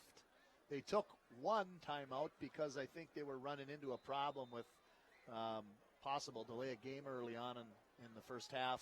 So they've expended 1 of those timeouts already, but they've got 2. They probably got time for about 3 or 4 plays. Let's see how Coach Kramers will play this, trailing 20-14. Hand off the first man through. That's a hole. That's Crandall, the ball carrier, and he goes down at the 40-yard line. And that's a nice run. Coach will take a timeout right now. He's got a good opportunity to do that. They stop the clock right away. Unless he's going to make one more play before he does it. Looks like they're starting the clock, so. Blue Devils with a tight formation. Handoff again to Crandall. This time he'll only get about 3 yards. I didn't see the referee stop the clock. I didn't see him stop it, but our clock stopped over here. I was watching it pretty close, and now we've got 6 seconds left, which has given us 1 play. Handoff again to Crandall, and he'll get about 3 yards, and our half is going to come to an end. I'm not sure what happened there with the timeout scenario. Whatever the situation might have been there, I know that the Blue Devils have struggled with the pass game here tonight. They've only completed, I think you said we've only got about 8 or 9 yards in passing game. So I suppose they didn't feel quite confident at that area of the field that they were going to pass right there. They didn't want him to pick one off and go back for another touchdown with that little of time. So, well, we're at halftime, and let's just quickly run down the stats for our viewers, listeners. For the Blue Devils, unofficial, of course, these 6 first downs. They had 102 yards on 21 rushes in the first half. Zupic's passing was 1 for 2 with 1 interception for 9 yards. So Virginia had 111 yards total offense in the first half.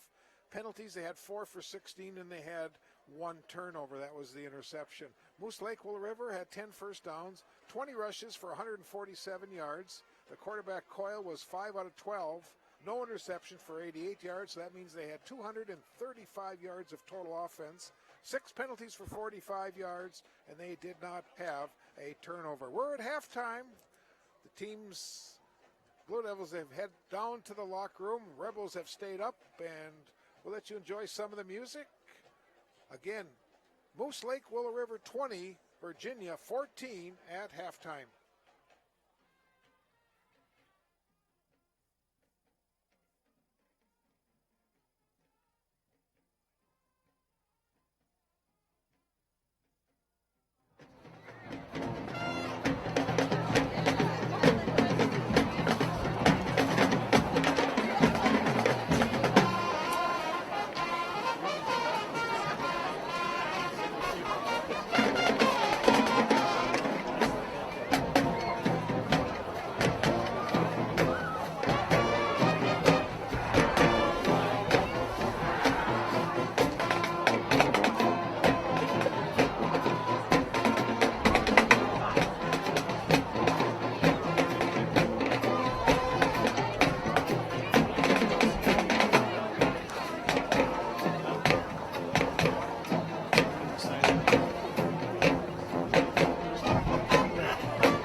must be buffering us if this goes on such a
Stay on your microphone. Stay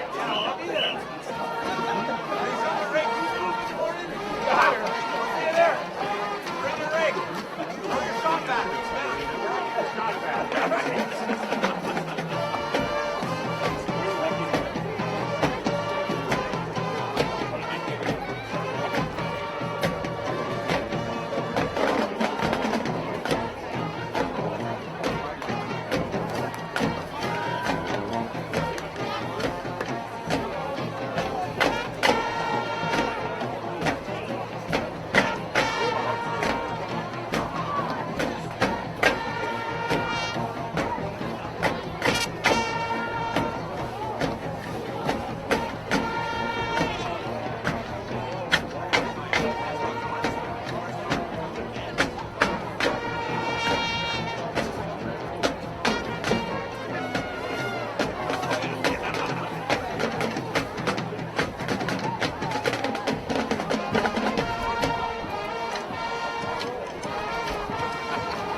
Teams are returning to the field to loosen up. 20-14, Reed. The Rebels over the Blue Devils. And I look at the stats, quarter stats. the Blue Devils actually did a good job controlling the running game of the Rebels. They only had 12 yards rushing in that second quarter, but they had 75 yards passing in that quarter, which led to Moose Lake taking the lead. The Blue Devils, on the other hand, that second quarter had 45 yards on the ground and 9 yards passing. Offensively for the Blue Devils, they have to make a few adjustments, and of course defensively likewise, as now the Rebels have found a weakness in that Blue Devil defense, and we know the second half, like you point out, for halftime with the passing games open up the running game, and I think you'll see the Rebels now just trying to wear down the Blue Devils with that running game. Meanwhile, the Blue Devils have to regain the momentum and try to get the lead back from Moose Lake. Yeah, just like we were talking about with that running game, it's almost like being in a boxing match where that running game is like the jab.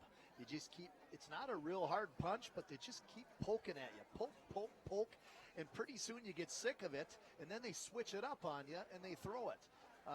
Moose Lake proved that they're not just a run game team.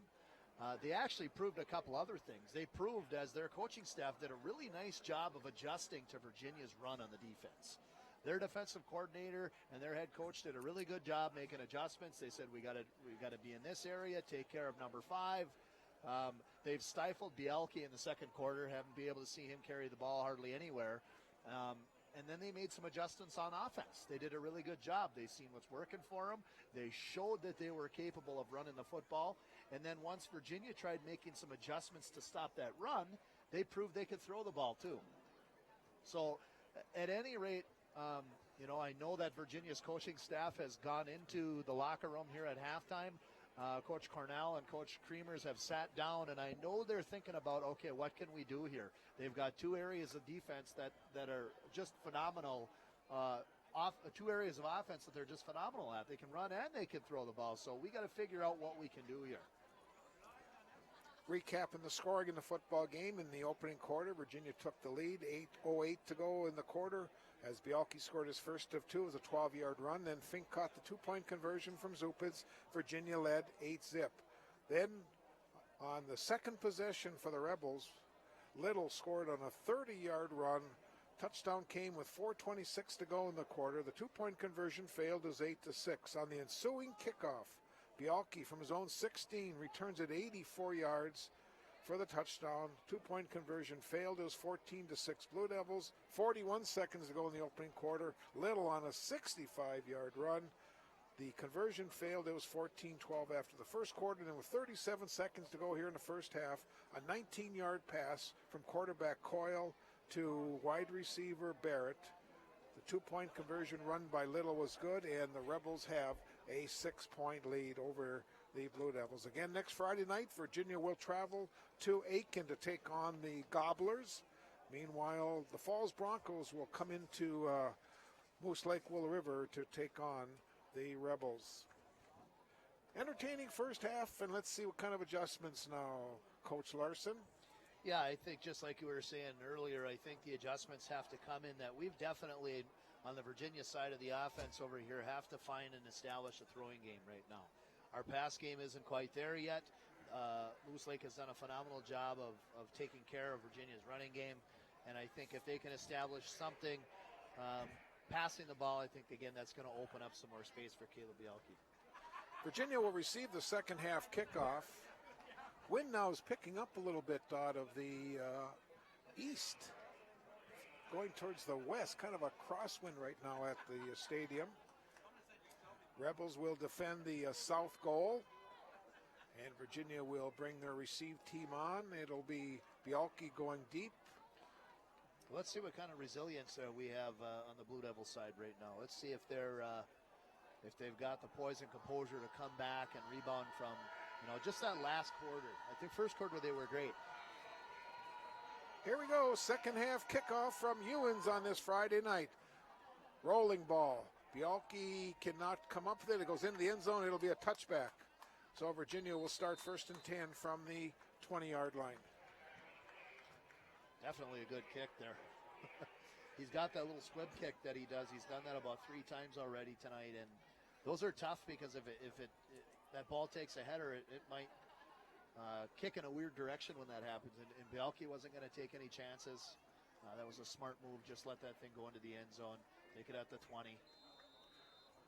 Try to check the Blue Devil offensive line. I think Jacobson is at the center position, 52. Looks like Checo and Kennedy on the left side. Here's Foy and a quarterback keeper straight ahead, and Bo gets a couple tough yards. And again, it's been difficult running towards the Rebels here in that second quarter on. Well, and all these teams in high school football get an opportunity to watch the film from the game before. So, Moose Lake, if they're as good of a coaching staff as they are, they've taken notes on what Virginia does right now. And, they know when number 9 is in, he's going to want to come running up the middle. So this time he'll hand the ball off. And not much. I think that was probably Herman. Nope, checked it. It was Flatley. Gain of a yard. It'll be 3rd down and long for the Blue Devils. Well, the one thing that Virginia did do last weekend is they used a lot of different guys in on offense, and I think, I think Coach Creamers has some options here. If things aren't working with certain people, he can move some guys in there, just like he did with Bo Foy. Wide outs on both sides. Foy on a keeper going to right side, and he gets dragged down. Defensive play by... Looks like it was 66 Belden in on the stop. Gain of only a couple, and it'll be 3 and out for the Blue Devils. Let's see if we can't get a punt like we saw there earlier on in the game. Zupitz had a really nice punt, and there was a penalty on it. So Barrett will drop back to receive it. Jack gets off a wobbly kick.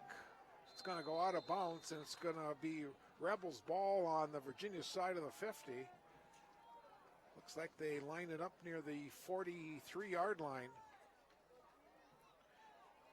Nope, even about the 41-yard line. So it's about a 16-yard punt. Ooh, that must have went out of bounds right there. I was kind of estimating that it might have been right at about the 47-yard line, and it looks like from our angle we couldn't see that punt go out of bounds there.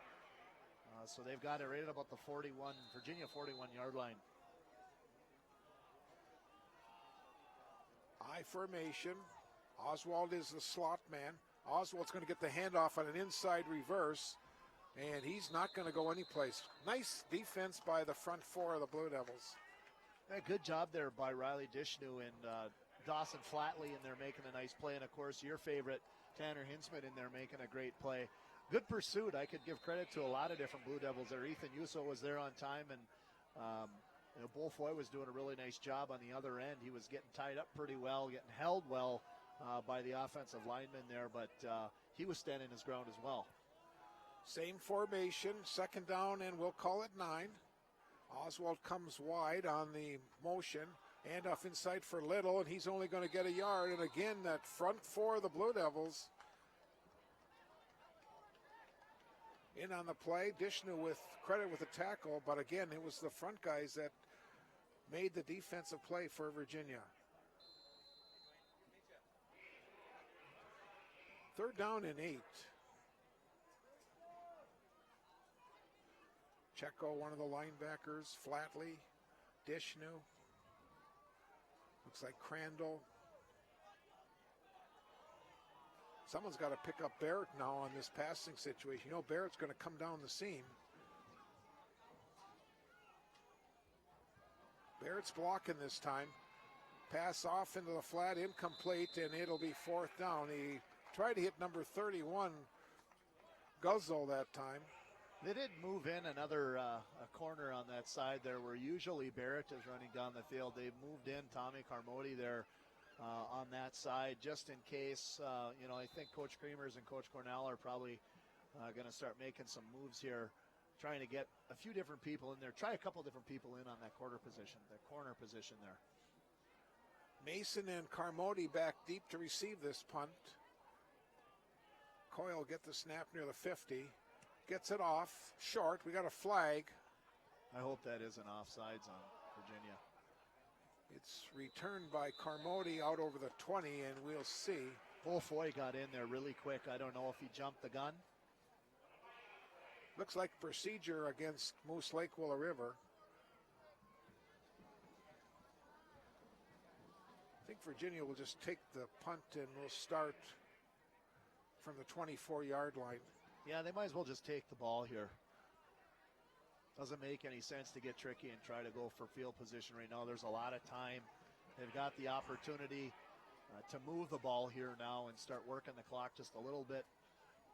But they got to get downfield here. They've got to get some momentum. It's nice to go get that defense off the field and get the offense back on.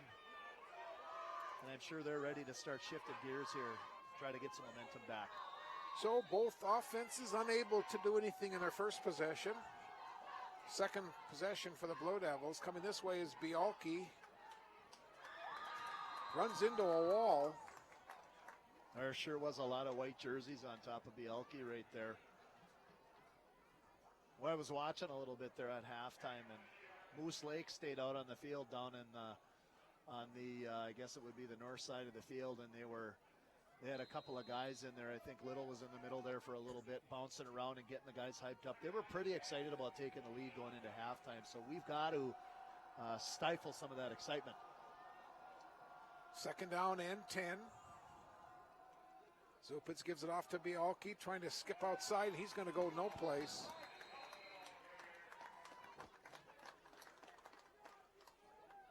'89, Adam Drijicevic with the stop.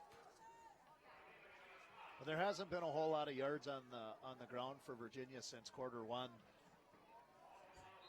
Just a few, probably right in that 15 or 20 yards total just in the last two quarters.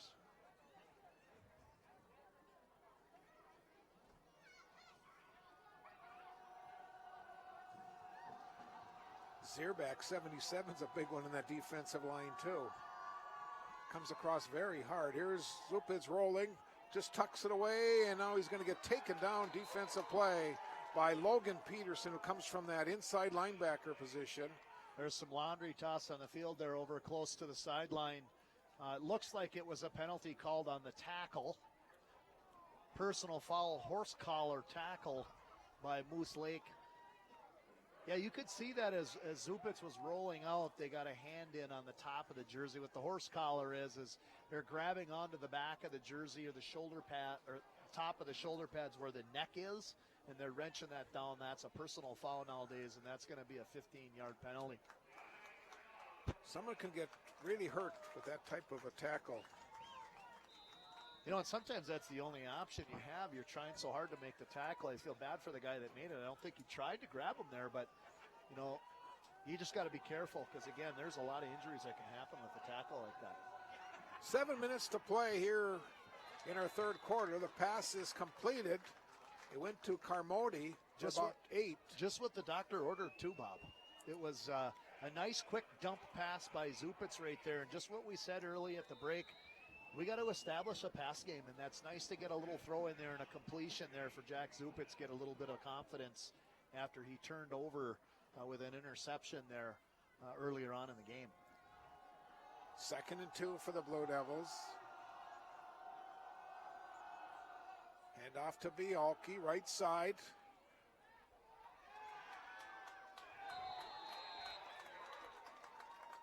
It looked like Bialke was going to be close to a first down when he initially hit the line, but then he tried to come back out of that tackle, and he loses about 3. I think in that scenario, Bob, he's better off just trying to get as close to that first down as he can rather than trying to back it up and peel out. He had forward progress to about the 45-yard line, and then he wanted to try and bounce it out, and I think he lost another 3 yards. 3rd down and 5 for Virginia. Zupitz throws it, and it is caught over on the far side. It looked like Carmody with the reception. This is going to help out the run game here a little bit, and I know that you've got a very, very smart coaching staff and defensive coordinator down there on the Moose Lake side, but it's definitely going to put them on caution a little bit that, hey, you know what, maybe that Virginia struggled a bit with the pass game in the first half, but Jack Zupitz is starting to get in a little bit of a rhythm here. He's done a nice couple of passes, dumped off to the flats here, and have gotten a first down here now. 1st and 10 from the 46-yard line of the Rebels. Zupitz rolling right. Throwing the ball long downfield for Carmody. Gets behind the defender. in a little bit of a groove here. I like it. And now the rollout bootleg that you see there from Jack Zupitz, he's bootlegging out on the strong side now. Where we turned the ball over early in the game, he was bootlegging the other way when he passed the ball, and I think we're starting to see a little bit of and it was even towards the short side of the field. Usually when you boot to the opposite side, it's just because that's the wide side. So Coach Kramers took a nice chance there, and it worked out for us. Wide outs on both sides. Doherty to the right, Carmody to the left. Here's a handoff to Bialke, skips through a little hole and gets near the 10-yard line. And that was what he should have done earlier. I think he might have heard me. Maybe I mic'd up down there into his ear because the first time Bialke had it by about the 50-yard line, and he almost had the first down, and then he backed up. This time, he just kept pumping his feet. He didn't back up. He got himself a couple extra yards. He saved that loss on the play. So nice little play there by Caleb. Usually when you start doing that stuff is usually when you get really torpedoed good by a linebacker. You got to be careful. Here's a pass for Carmody, and it's almost intercepted by Little. And if Little picks that one off, Reed, he's off to the races. It'll be a 98-yard return. Well, nice play by Carmody there, too. I mean, I know the route was ran the right way. He ran it the way he was supposed to. I mean, the throw probably wasn't on 100%, but he made sure that Little wasn't going to catch that ball. So good defensive, offensive play there by our wide receiver. Third down for the Blue Devils. Knocking at the Rebels' door. Handoff Bialke, tries to go right side. He's going to go no place. Searback with the stop. And it's going to be fourth down. Well, third and quite a ways for a first down. Third and about 6 yards. Fourth and about 6 yards, I should say. We're quite a ways away, and a year ago we would have thought, hey, we've got Connor Cusick here that can kick a field goal, and we'd use that, and we'd be in a pretty good position here. Not that we don't have anybody that can do it. It's just it was a money cha-ching. Cusick was going to get it. Automatic. It was automatic, but now we have to think about running it on fourth down or passing it. 4th and 6. Bialke goes in motion. Zupitz short drop. Throwing the ball in the end zone. Touchdown, Carmody! That's the kind of groove that Jack Zupitz needed to get into. And not only him, but Carmody had an awesome series. He's starting to look a little bit like Barrett did at the end of the first half. It was dump the pass off from Jack Zupitz to Tommy Carmody a bunch of times, and that does wonders for a junior quarterback's confidence. Going in now for the point after, and I got to think they're going to try to go for the 2-point conversion here. We're deadlocked at 20 with 4:03 to go in the third. 10-yard touchdown pass. Zupitz to Carmody, and now we'll try to take the lead on the conversion. Zupitz rolling, throwing the ball, and it's batted down. It's incomplete. Again, they try to go to Carmody. Well, and Little wasn't going to have any of that. He kind of did a little bit of thinking, which maybe I think maybe Virginia, we could have thought about that on that first half. He said, I'm not going to let 21 get that ball. I'm going to make sure he doesn't catch it. So got to give credit where it's due there with Little. So we're tied 20-20 with 4:03 to go in our third quarter.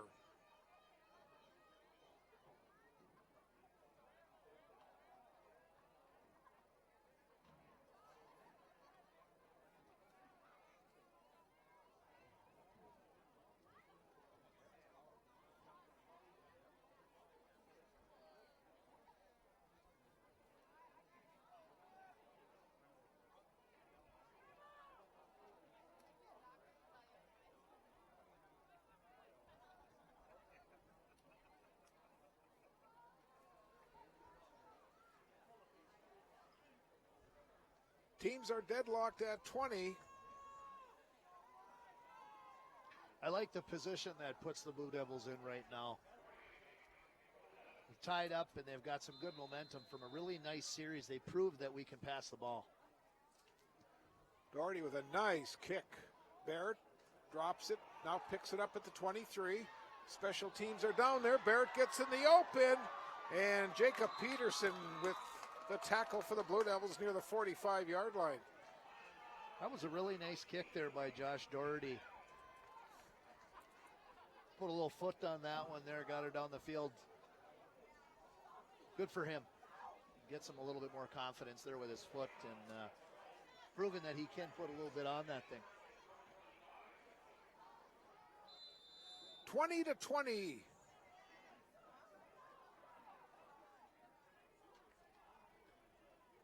Ball on the right hash mark. 45-yard line is where the Rebels will start.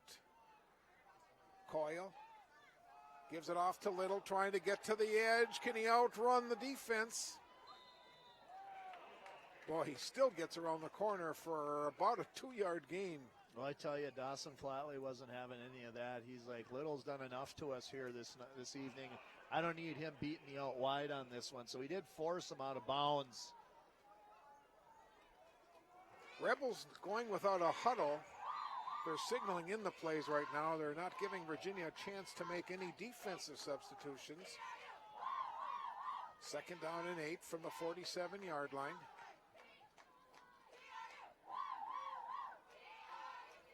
Passing a flat, and boy, I'll tell you, Riley Dishnu was not fooled at all. He stayed right at home after the receiver makes the completion, comes up with the tackle, and now Dishnu may have twisted an ankle a little bit. He's not going to let that stop him. He's a pretty tough kid. Coach sent the guy in just in case so that he can take a look at him. He didn't want to come out, though. He's like, no way, I just made a nice play, Coach. I want to stay in here. But they sent in Caleb Bielke anyway. He's on the outside linebacker position here. 3rd and 11.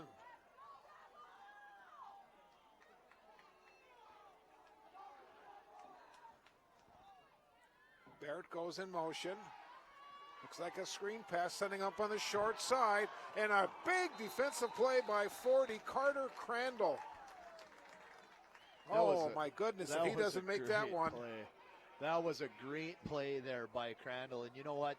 He gets a lot of credit for busting through those 3 guys that are setting the screen for Moose Lake Willow River. But you got to give Bielke a little bit of credit there, too. He didn't make the tackle, but he kind of made a big hole between those 3 blockers. He plowed through there, gave Carter Crandall a little bit of a seam to get in there, and what a nice play by Crandall. 4th down, 4th and 11. Coyle in punt formation. Snap and a punt's away. Fielded by Mason near the 21-yard line, trying to go up the wide sidelines, and gets taken down out over the 40. It's a nice return. Virginia's in great shape to start this drive. Yeah, nice little sidestep by Chris Mason there on the punt return. He's got a guy coming right at him, and he didn't flinch. I mean, it was a nice punt, good hang time on that thing, and if he would have maybe panicked a little bit and didn't take that sidestep, he could have really got clunked there pretty hard, but makes a nice sidestep and gets himself about another 15-yard run after that. 90 seconds to go in our 3rd quarter. Only score in this quarter is by the Blue Devils. They scored a touchdown to tie this game. Zupitz fumbles it, and then he falls on it.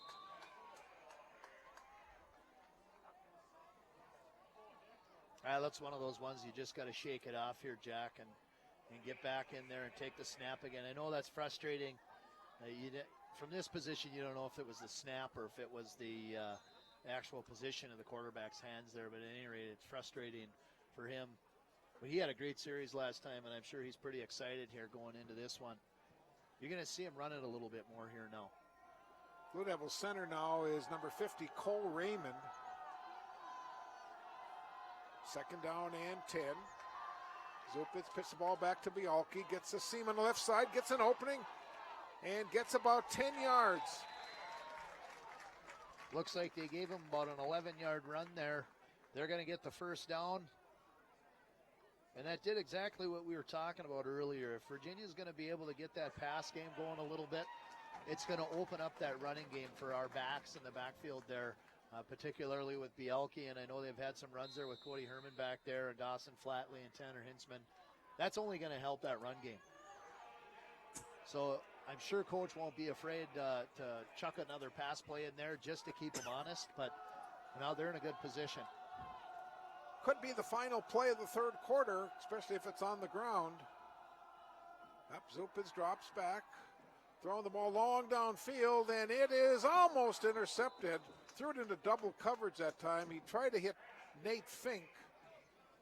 That was, again, just kind of talking about Carmody there earlier.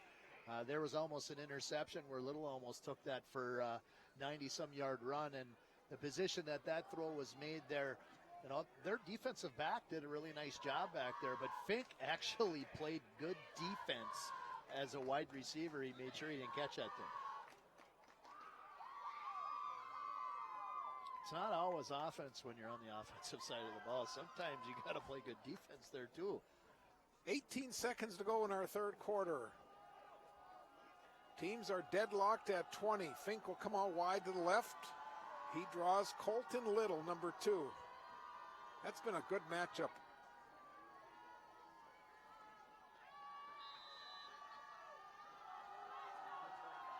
High formation, second down and 10. Here's an inside handoff to Bialke. And he'll get to the 40, maybe the 39-yard line. That was a cute little reverse there.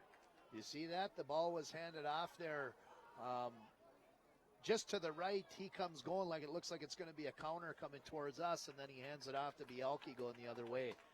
Nice little handoff, but we got a flag on the play. A little bit of holding. Holding there downfield by, I didn't see who the call was against there, but anyways, Caleb got a few extra yards because of that hold. 5 penalties in the game now for the Blue Devils. First penalty here in the second half.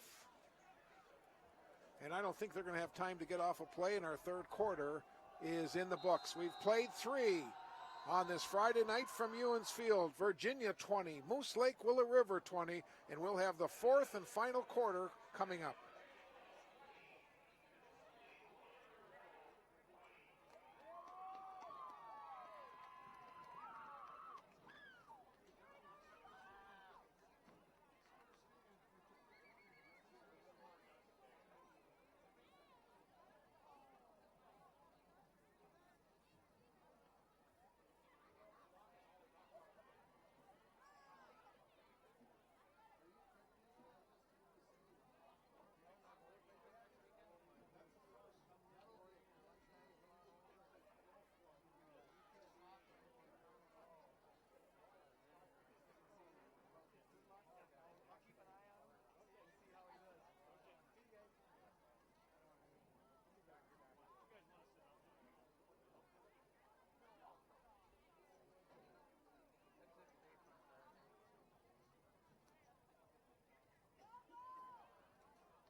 Well, we're all set to start our final 12 minutes.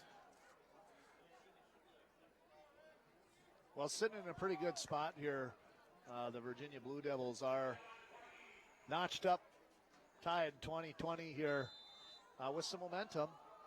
A little bit of excitement here in the third quarter. Zupid's under center. Throwing the ball for Yuso, and it goes through his hands. And we got a flag here in the backfield. The big guy, the important referee with the white hat on. Paul McDonald, he says holding Virginia. Moose Lake, Willow River declines it, and they'll be setting the Blue Devils with 3rd and long. 3rd and 20.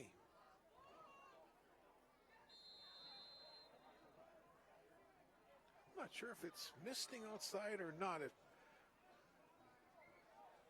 really cooled off. Yeah, I was a little worried about that tonight. You know, I came over the field and it was about 61 degrees when I walked out of the house, and yeah, I got shorts on. Got a little cold, but I can handle it. It's warm up here. How about the plants? Did you cover the plants tonight? Here comes a handoff, an inside handoff now to Bialke, and they're going to hit him right at the sidelines.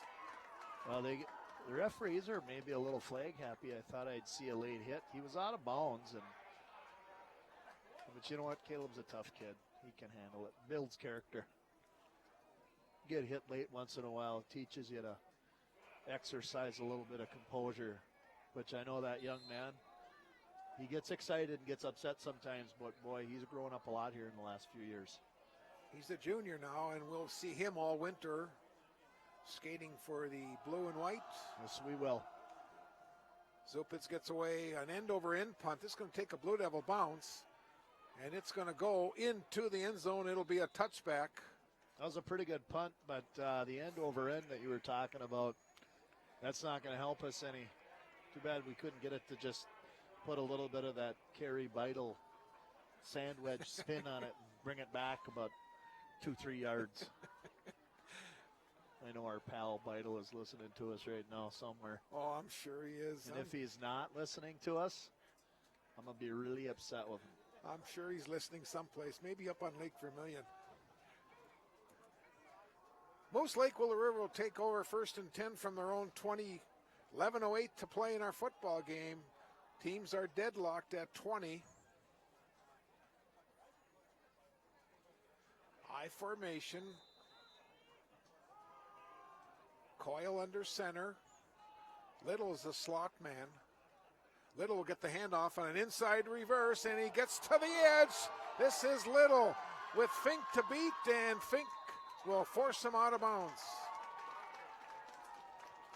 Well, that was that little, it looked like a little bit of a counter reverse. They had a guy we actually did a play like that a couple of minutes ago where Bialke got a few extra yards on it. We had a guy coming a handoff, coming one direction. That guy coming makes that handoff to Little going the other direction, and he's got a tackle to follow. Goes right down the field, and when that guy puts the motors on, he's tough to stop. Good thing Fink was in position to get there. That was one-time International Falls bread and butter play. They used to use that about 3-4 times a game. And little counter reverse. Yep. Yeah. Stu Nordquist, the head coach at the Falls, used to run. Here's a nice defensive play by the Blue Devils. Although the ball carrier is still going to gain some yardage, Virginia had them kind of slowed down a couple yards behind the line, and Oswald will gain a few. That is one tough kid. You know, he had a lot of activity early, Oswald did, but then they kind of figured Little was the guy to go to, and he kind of took the show. He was a little bit in charge tonight for Moose Lake. But anyways, they proved that they still got Oswald back there. If Little gets a little tired, they're just going to hand her off to Oswald, and he's a tough kid. That last run, or that first down run, was their first down here in the second half. Oswald comes in motion, and we've got delay of game called on the Rebels. And right in the nick of time when we need it. As a Blue Devil fan, we needed something had to give there. They had put together a pretty good combination of plays, and the Blue Devils needed something to happen, and it did. They got themselves a penalty that they can be excited about, not one that they need to be upset about.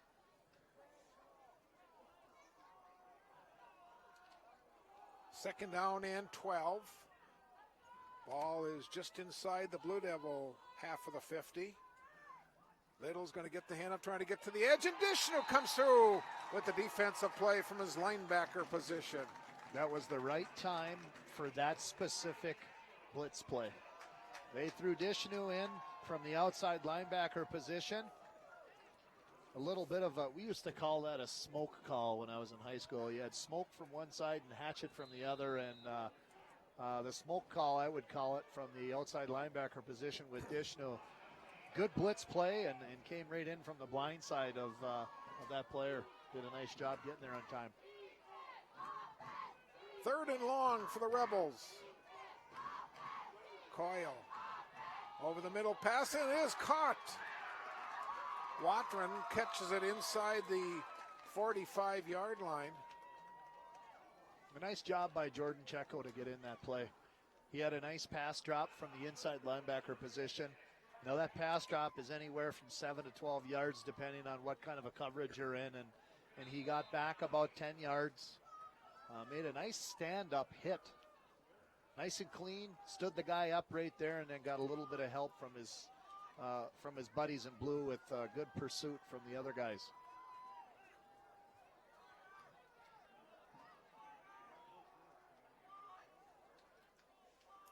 Third down. Or check that, fourth down. Nice punt. Mason calls for a fair catch at the 10-yard line. And that's the right time to use that fair catch right there. Yeah, you said it. Really good punt there. Beautiful. He got a good leg on that thing. He had nice hang time on it.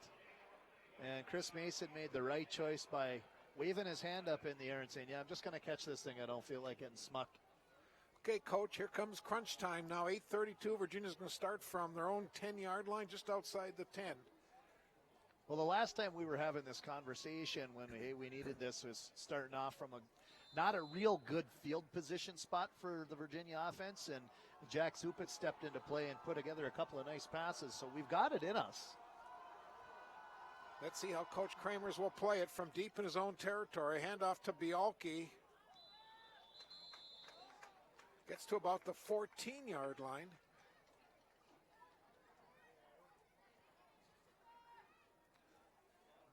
Gain of about 2, maybe 3. Well, they'll mix in a couple of passes here. And before, they weren't afraid to go to the short side of the field, but in this situation, the short side of the field is not the side of the field you want to go to. If he's going to boot out to one side on a pass play, he's got to do it to the wide side. Mason and Carmody out wide. Zupid's rolling right side, getting some pressure, throwing it underneath, and it's incomplete. Looked like contact there. Well, that isn't good. We've got Ethan Yuso down on the field holding the back of his knee right now, and we can't have that. Ethan Yuso is a three-sport athlete here at Virginia High School, a phenomenal football player and an even better basketball player that's got a lot of looks from schools, Division II schools, Division I schools as a basketball player, and he was a member of that the state tournament boys tennis team here, so it looks like he's in a little bit of pain. Hopefully it's just a cramp. Yeah, I hope so. Just the way Brad Kern, the trainer, is kind of massaging the back of his calf there. That could definitely be the case. Yep. Whenever you see that type of scenario, you just hope it's not a knee. So just being cautious, he goes down and takes a little bit of a breather. And, to be quite honest with you, now's not a bad time not to fake an injury, but maybe to just take a little bit longer, because these guys, like we said earlier, they play both sides of the football. They're out there a lot. He maybe needed a little more of a rest. Scares you, though, when it's an athlete like Ethan Yuso. Yeah. Could quite possibly be one of the guys here this year that gets that Blue Devil Athletic Award. He's definitely got the capability. Yeah, he's a good one. He's a senior this year. Zupid's going to tuck it in and try to run, and he's going to get pounded. Ball's out! Turnover on Virginia. Moose Lake Willow River has it. Well, this is where I gotta count backwards from 5 before I respond, because of the passionate coach that I have inside of me right now. I gotta try and bite my lip. It's not a good time to turn the ball over. It's never a good time to turn the ball over, but that was pretty crucial timing, and I know that as we're live here, Terry doesn't have the ability to bleep something out. That could slip out of my mouth here, so I'm going to bite my lip. Okay. 1st and 10 for the Rebels from the Blue Devils' 17-yard line. Little goes in motion, handoff to Oswald, trying to go to the right side. Gets inside the 15, gets inside the 10-yard line. Gets to about the 8. And Moose Lake proving that they've got more than one weapon in the backfield. They've got Oswald. They've got Little. They've got Coyle. They've got Barrett on the outside. I mean, they've got so many weapons there that they can go to, and they just keep taking turns who they're going to give it to. You got to hand it to Virginia, though. They've done a nice job with these 4 nice athletes they got there, but they're sitting in a tough spot here. 7 minutes to play. Pitch back going to Little, trying to get to the edge. He gets to the 5, and it'll be a 1st and goal.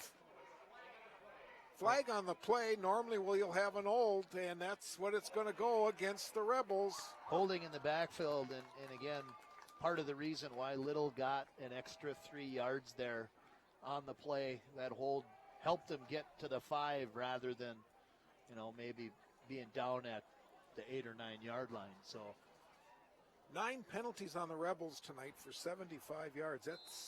And how many does Virginia have right now? Virginia's got 5. Okay.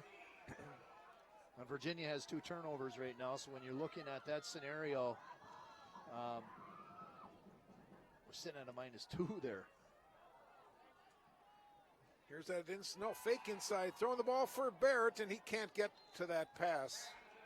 Good coverage there on Barrett with Chris Mason in the secondary back there and making good coverage on him. I think they had the conversation at halftime that you and I were having up here. We got a smart coaching staff here in Virginia. They do a great job of making adjustments, and they're not going to let Barrett get open again like he was in that first half of the game. Unfortunately, we still haven't found an answer for Little and Oswald. Little's the motion man. He's going to get an inside handoff back this way, and they did not fool Crandall or Flatley. No, that was a reverse play that we saw earlier that they got quite a few yards on, except they went the other way. It was Oswald reversing the play back to Little, and Little got about 25 yards off of it just a few minutes ago. They flipped it around where Little was going to go one direction, and then he reversed it to Oswald. But like you said, you're not going to fool Flatley and Crandall. Those 2 guys got in there. They saw that play before. Fool me once, shame on me. Fool me once, shame on you. Fool me twice, shame on me. And that it's not going to happen. 4th down from the 23-yard line. Over the middle, caught by Barrett. Now let's see how they'll spot it.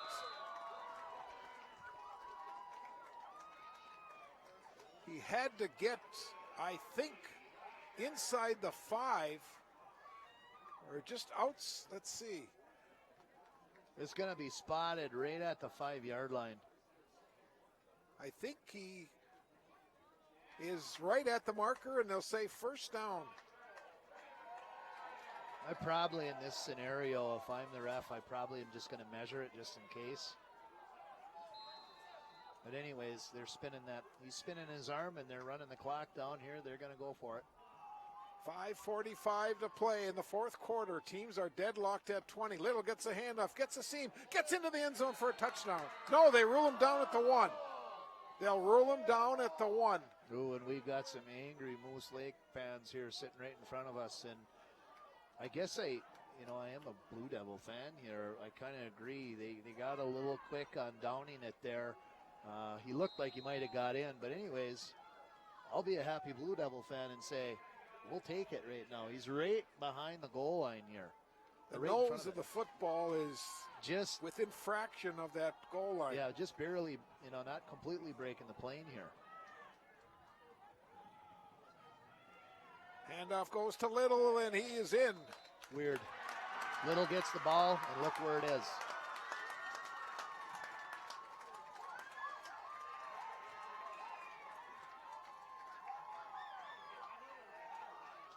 Five minutes to play. Little on a 1-yard run, his 3rd touchdown of the night. Well, there's effort on both sides of the football here, Bob, and no one's going to throw the towel in here. I know you got a very proud group of Blue Devils here with 5 minutes left in the game, and there is so much time left in this football game for things to happen. Regroup and get out there. Hopefully they can stop this 2-point conversion.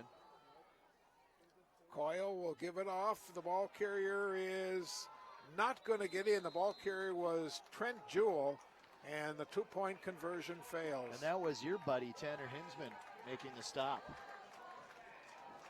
So the teams will head back upfield. We'll wait for the kickoff. Moose Lake, Willow River 26 and Virginia 20.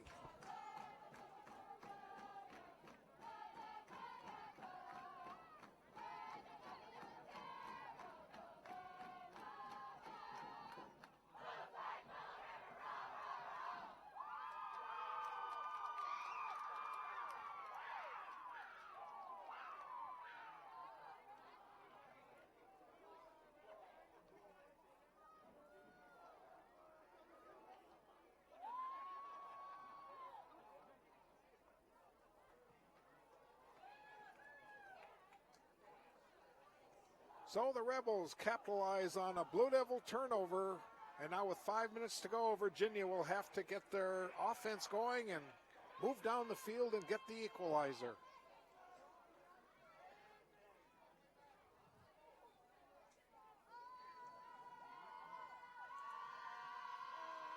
Here we go. Carmody will field it from inside his 20. Gets out over the 30 to about the 35. Nice return by number 21 of the Blue Devils. Yeah, good little juke to the side there by Carmody. He makes a nice cut one direction and then jukes to the left. Gets himself an extra 3 yards on that play. Nice little move. Decent field position. Not great, but decent. Sitting at the 35-yard line with 4 minutes and 55 seconds left. I honestly like the situation that we're in right now. You are in control of the game when you have the ball with less than 5 minutes left. Fink comes out wide to the right. Hand off the first man through. Flatley, the ball carrier, gets to the 39-yard line.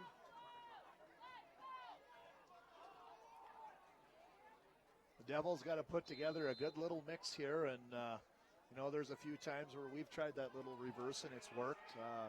You've got the wide side of the field open every now and again. You can throw a screen in there. Fink again comes out wide. Zupid's on a quarterback sneak, will gain about 3 yards and then set up 3rd and short.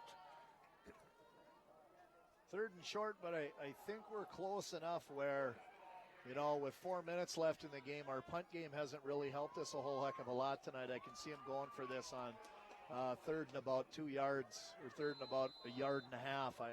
I could see him going for it because we got the personnel to get ourselves across that. You look for a handoff to Bielke here. Quarterback sneak. Zupid's the ball carrier. I think he got there. Yep, he did. With the spot on the side, it will be a Blue Devil first down. That was a smart call there. I've seen Bielke make some nice plays from that distance, but Zupitz has been pretty consistent at getting about 2 or 3 yards every time on that sneak. Every now and again they're going to probably throw in Bo Foy too in the same scenario. So that worked in that situation, and it's exactly what I thought they were going to do. I think, the punt game hasn't helped us, so go for it with about 4th and 2 yards, and that helped them out. Blue Devils now with 6 first downs in each half. Handoff Bielke coming to the right side. Logan Peterson with the stop for the Rebels after a gain of about 3. But I keep watching here to see if we're going to try anything special with our blocking magician on the blind side from blindside tackle over their big number 63. I keep thinking, maybe we could try going off tackle on that side. He's big and strong. We keep running away from him. Bielke again gets the handoff, going to the right side, and Bielke is going to get a first down. That could actually be a strategy by Coach Kramers. The other team is probably thinking, look at the size of this guy. You've got a Division I tackle here on the left side. Let's load up his side so that we can get through. And Coach Kramer's probably using that as a technique here or as a strategy. Well, let's go to the other side. They're loading up Bryce Kennedy's side. 2:40 to play in our game.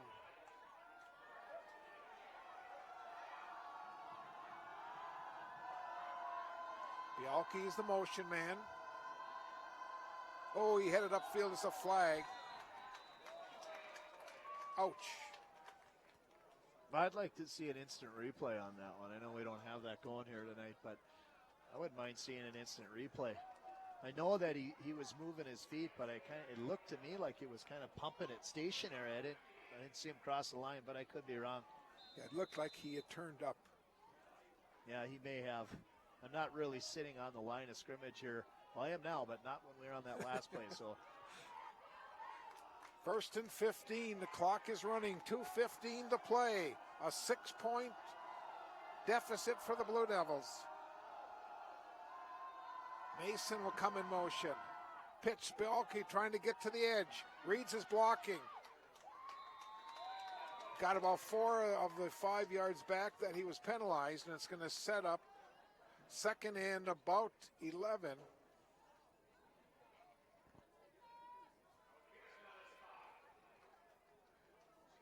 Blue Devils with 41 rushes tonight, 163 yards, 9 passes, 50 offensive plays.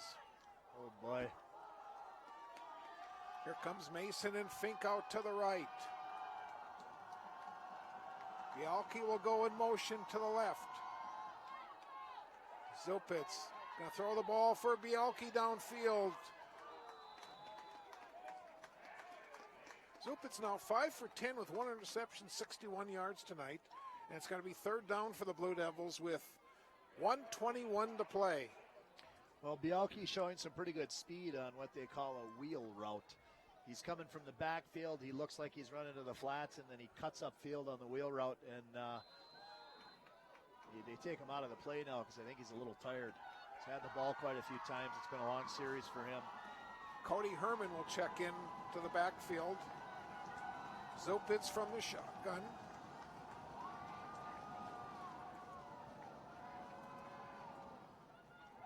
Jack looks downfield, throwing the ball in the middle for Yuso. I think that was Fink that Was that caught Fink? that one, yeah. Yep, that was Fink. I'm sorry. Great block there by the offensive line, and we saw some production from some of those big dudes that gave Jack Zupitz a lot of time to set that play up. This is a really good scenario here, and I don't want to put the cart before the horse here, but you got 1 minute and 14 seconds left, and they've got about 31 yards to score a touchdown. Like I said before, they started this series with 5 minutes left in the game, and they're in the driver's seat. They've been in the driver's seat the whole series. So Coach Kramers takes his first of 3 allotted timeouts. 1:14 to play. We'll recap the scoring again. First quarter, Bialke with 2 Blue Devil touchdowns, both extra points. 1 extra point was not good, and 1 was good. Zupitz to Fink. Little with 2 touchdowns in the first quarter for the Rebels. It was 14-12. Rebels then scored in the second quarter. 2-point conversion was good. They led 20-14. We'll continue to recap here as time allows us, as Zupitz now with the first down pass, throwing the ball over the middle, and it is batted away from Fink. Guzzo with the defense. The pass had a little bit of a bobble to it there. It just kind of snuck out of Zupitz's hand there, a little goofy, and kind of a little bit of a wounded duck there coming into Fink. But anyways, the incomplete pass stops the clock and gives us essentially kind of a timeout here so that the clock doesn't keep ticking away and we don't have to expend another timeout. Third quarter, then Zupitz and Carmody tied the game on a touchdown pass. And then at the 5-minute mark, Rebels took the lead. Here's Zupitz. We got a holding penalty on the Blue Devils. The pass is incomplete to Fink. But a couple flags going to be called against the Blue Devils for holding. A little laundry out there. We had a couple of them tossed in the same area, and I'm not sure exactly who held him, but I guess it's not the who that matters right now. It's the fact that the team's got to move back 5 yards here. And that now puts us in a pretty tough spot. We're going back. On the other side. What's going to hurt here, Coach, is that it's from the flag where the flag was thrown, so it's 5 yards behind the line, plus 10 more. Yeah. So it's actually a 15-yard penalty. Well, yeah, and the hold happened behind the line of scrimmage there. He was actually really protecting Zupitz from getting pounded there on a blitzing linebacker that was coming through there. So you guess you kind of had to do it. You don't want your friend there to get plowed, but anyway, now we got quite a ways to go before we even get to the line of scrimmage. 25 yards to go for a first down, second down. Zupitz throwing the ball to Carmody, and he just gets pounded after he catches it. Remington Stark with the stick. Well, Carmody did, he's going to get hit hard on that play. That's a slant to the middle, and you're either going to catch it and be gone for quite a few yards, or you're going to catch it and get smacked by an inside linebacker. So either way you swing it, he took the catch, he caught it, he took a hit, but he got up. He shook his head off, and nice little timeout called here by Coach Kramers, and coming into an opportunity to rest some of our guns. He's got one more left, Coach, 41 seconds, and it's going to be 3rd and about 17 for the Blue Devils. Yeah, 3rd and quite a ways to go here, and he's got to do something special. I don't know what he's got up his sleeve. They got to have a couple of trick plays in there somewhere, but this is the opportunity to use that. You know, if you got a trick play, if there's a special end-around reverse that you can do, or if there's a special halfback pass that you got a couple guys that can throw the ball, whatever. This is a time to utilize that. I mean, what do you got to lose? You got 46 seconds left in the game. So Coach Kramers and Coach Tezek are probably over there right now trying to come up with something cute. Zupid's a quarterback, 7 for 13 with 1 interception, 80 yards. Blue Devils have 41 rushes tonight for 163 yards. 7 penalties, though. That's really hurt the Blue Devils. Here we go from the right hash mark. It'll be 3rd and 17. Mason, the motion man. High snap. Zupid's now throwing the ball. It goes up, and it is incomplete. Boy, it seemed like he got popped just as he threw it. The ball went up in the air quite a bit, and Zupids is down. Wow, Yeah. did he take a hit? He got stuck pretty hard there on that hit, and I know Papa Zupitz, I see him already walking down to the fence here to see if his kid's okay, but he popped right up. He's doing just fine.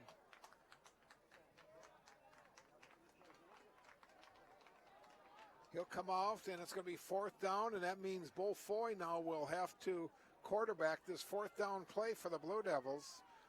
It's a pretty classy move by Moose Lake. You know, football's a courteous game in that whenever anybody, either your team or the other team, is down and injured on the field, you know, the other team takes a knee. And you know, legitimately and genuinely hopes that he's okay. They don't want anybody to get hurt. So made a nice play, and they should have. It was the time to do it, but they don't want anybody coming out of here with a concussion or something like that. So Moose Lake's pretty excited here right now. Bo Foy's got an opportunity to be a hero on 4th down. 4th down, 39 seconds to play. Mason will come out to the right.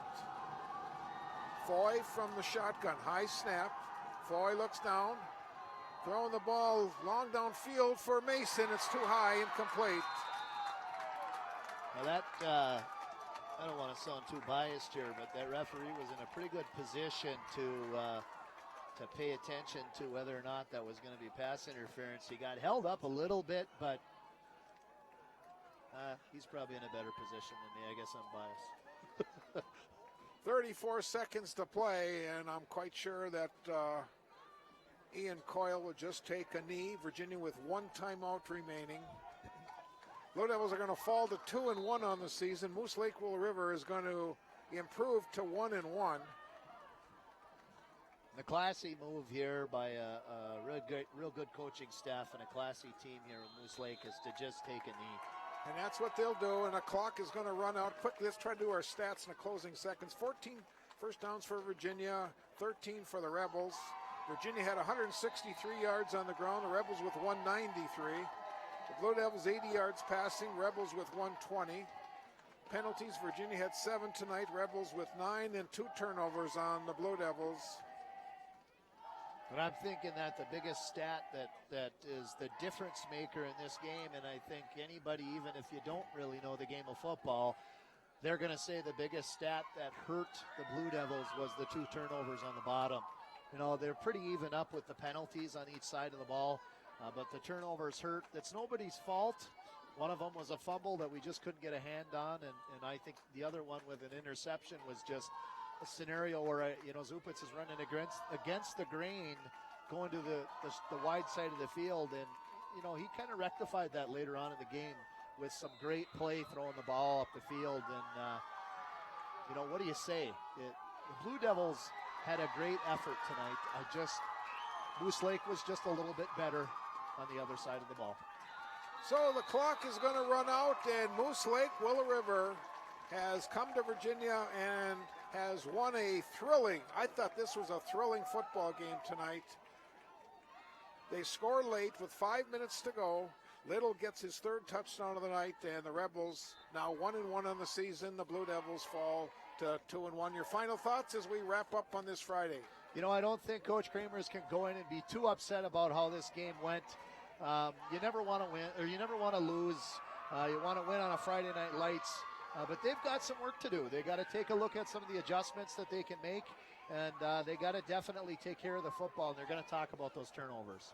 So that'll do it on this Friday night. Hope you enjoyed our live telecast on Mediacom Channel 5, also on our live stream tonight on Mesabi Community Television. Well, that'll do it from Ewens. I want to thank Reed Larson, the hockey coach at Virginia High School, for helping out, for Terry Hardica, our producer, and for Darwin Aller on the camera. I'm Bob Cohn.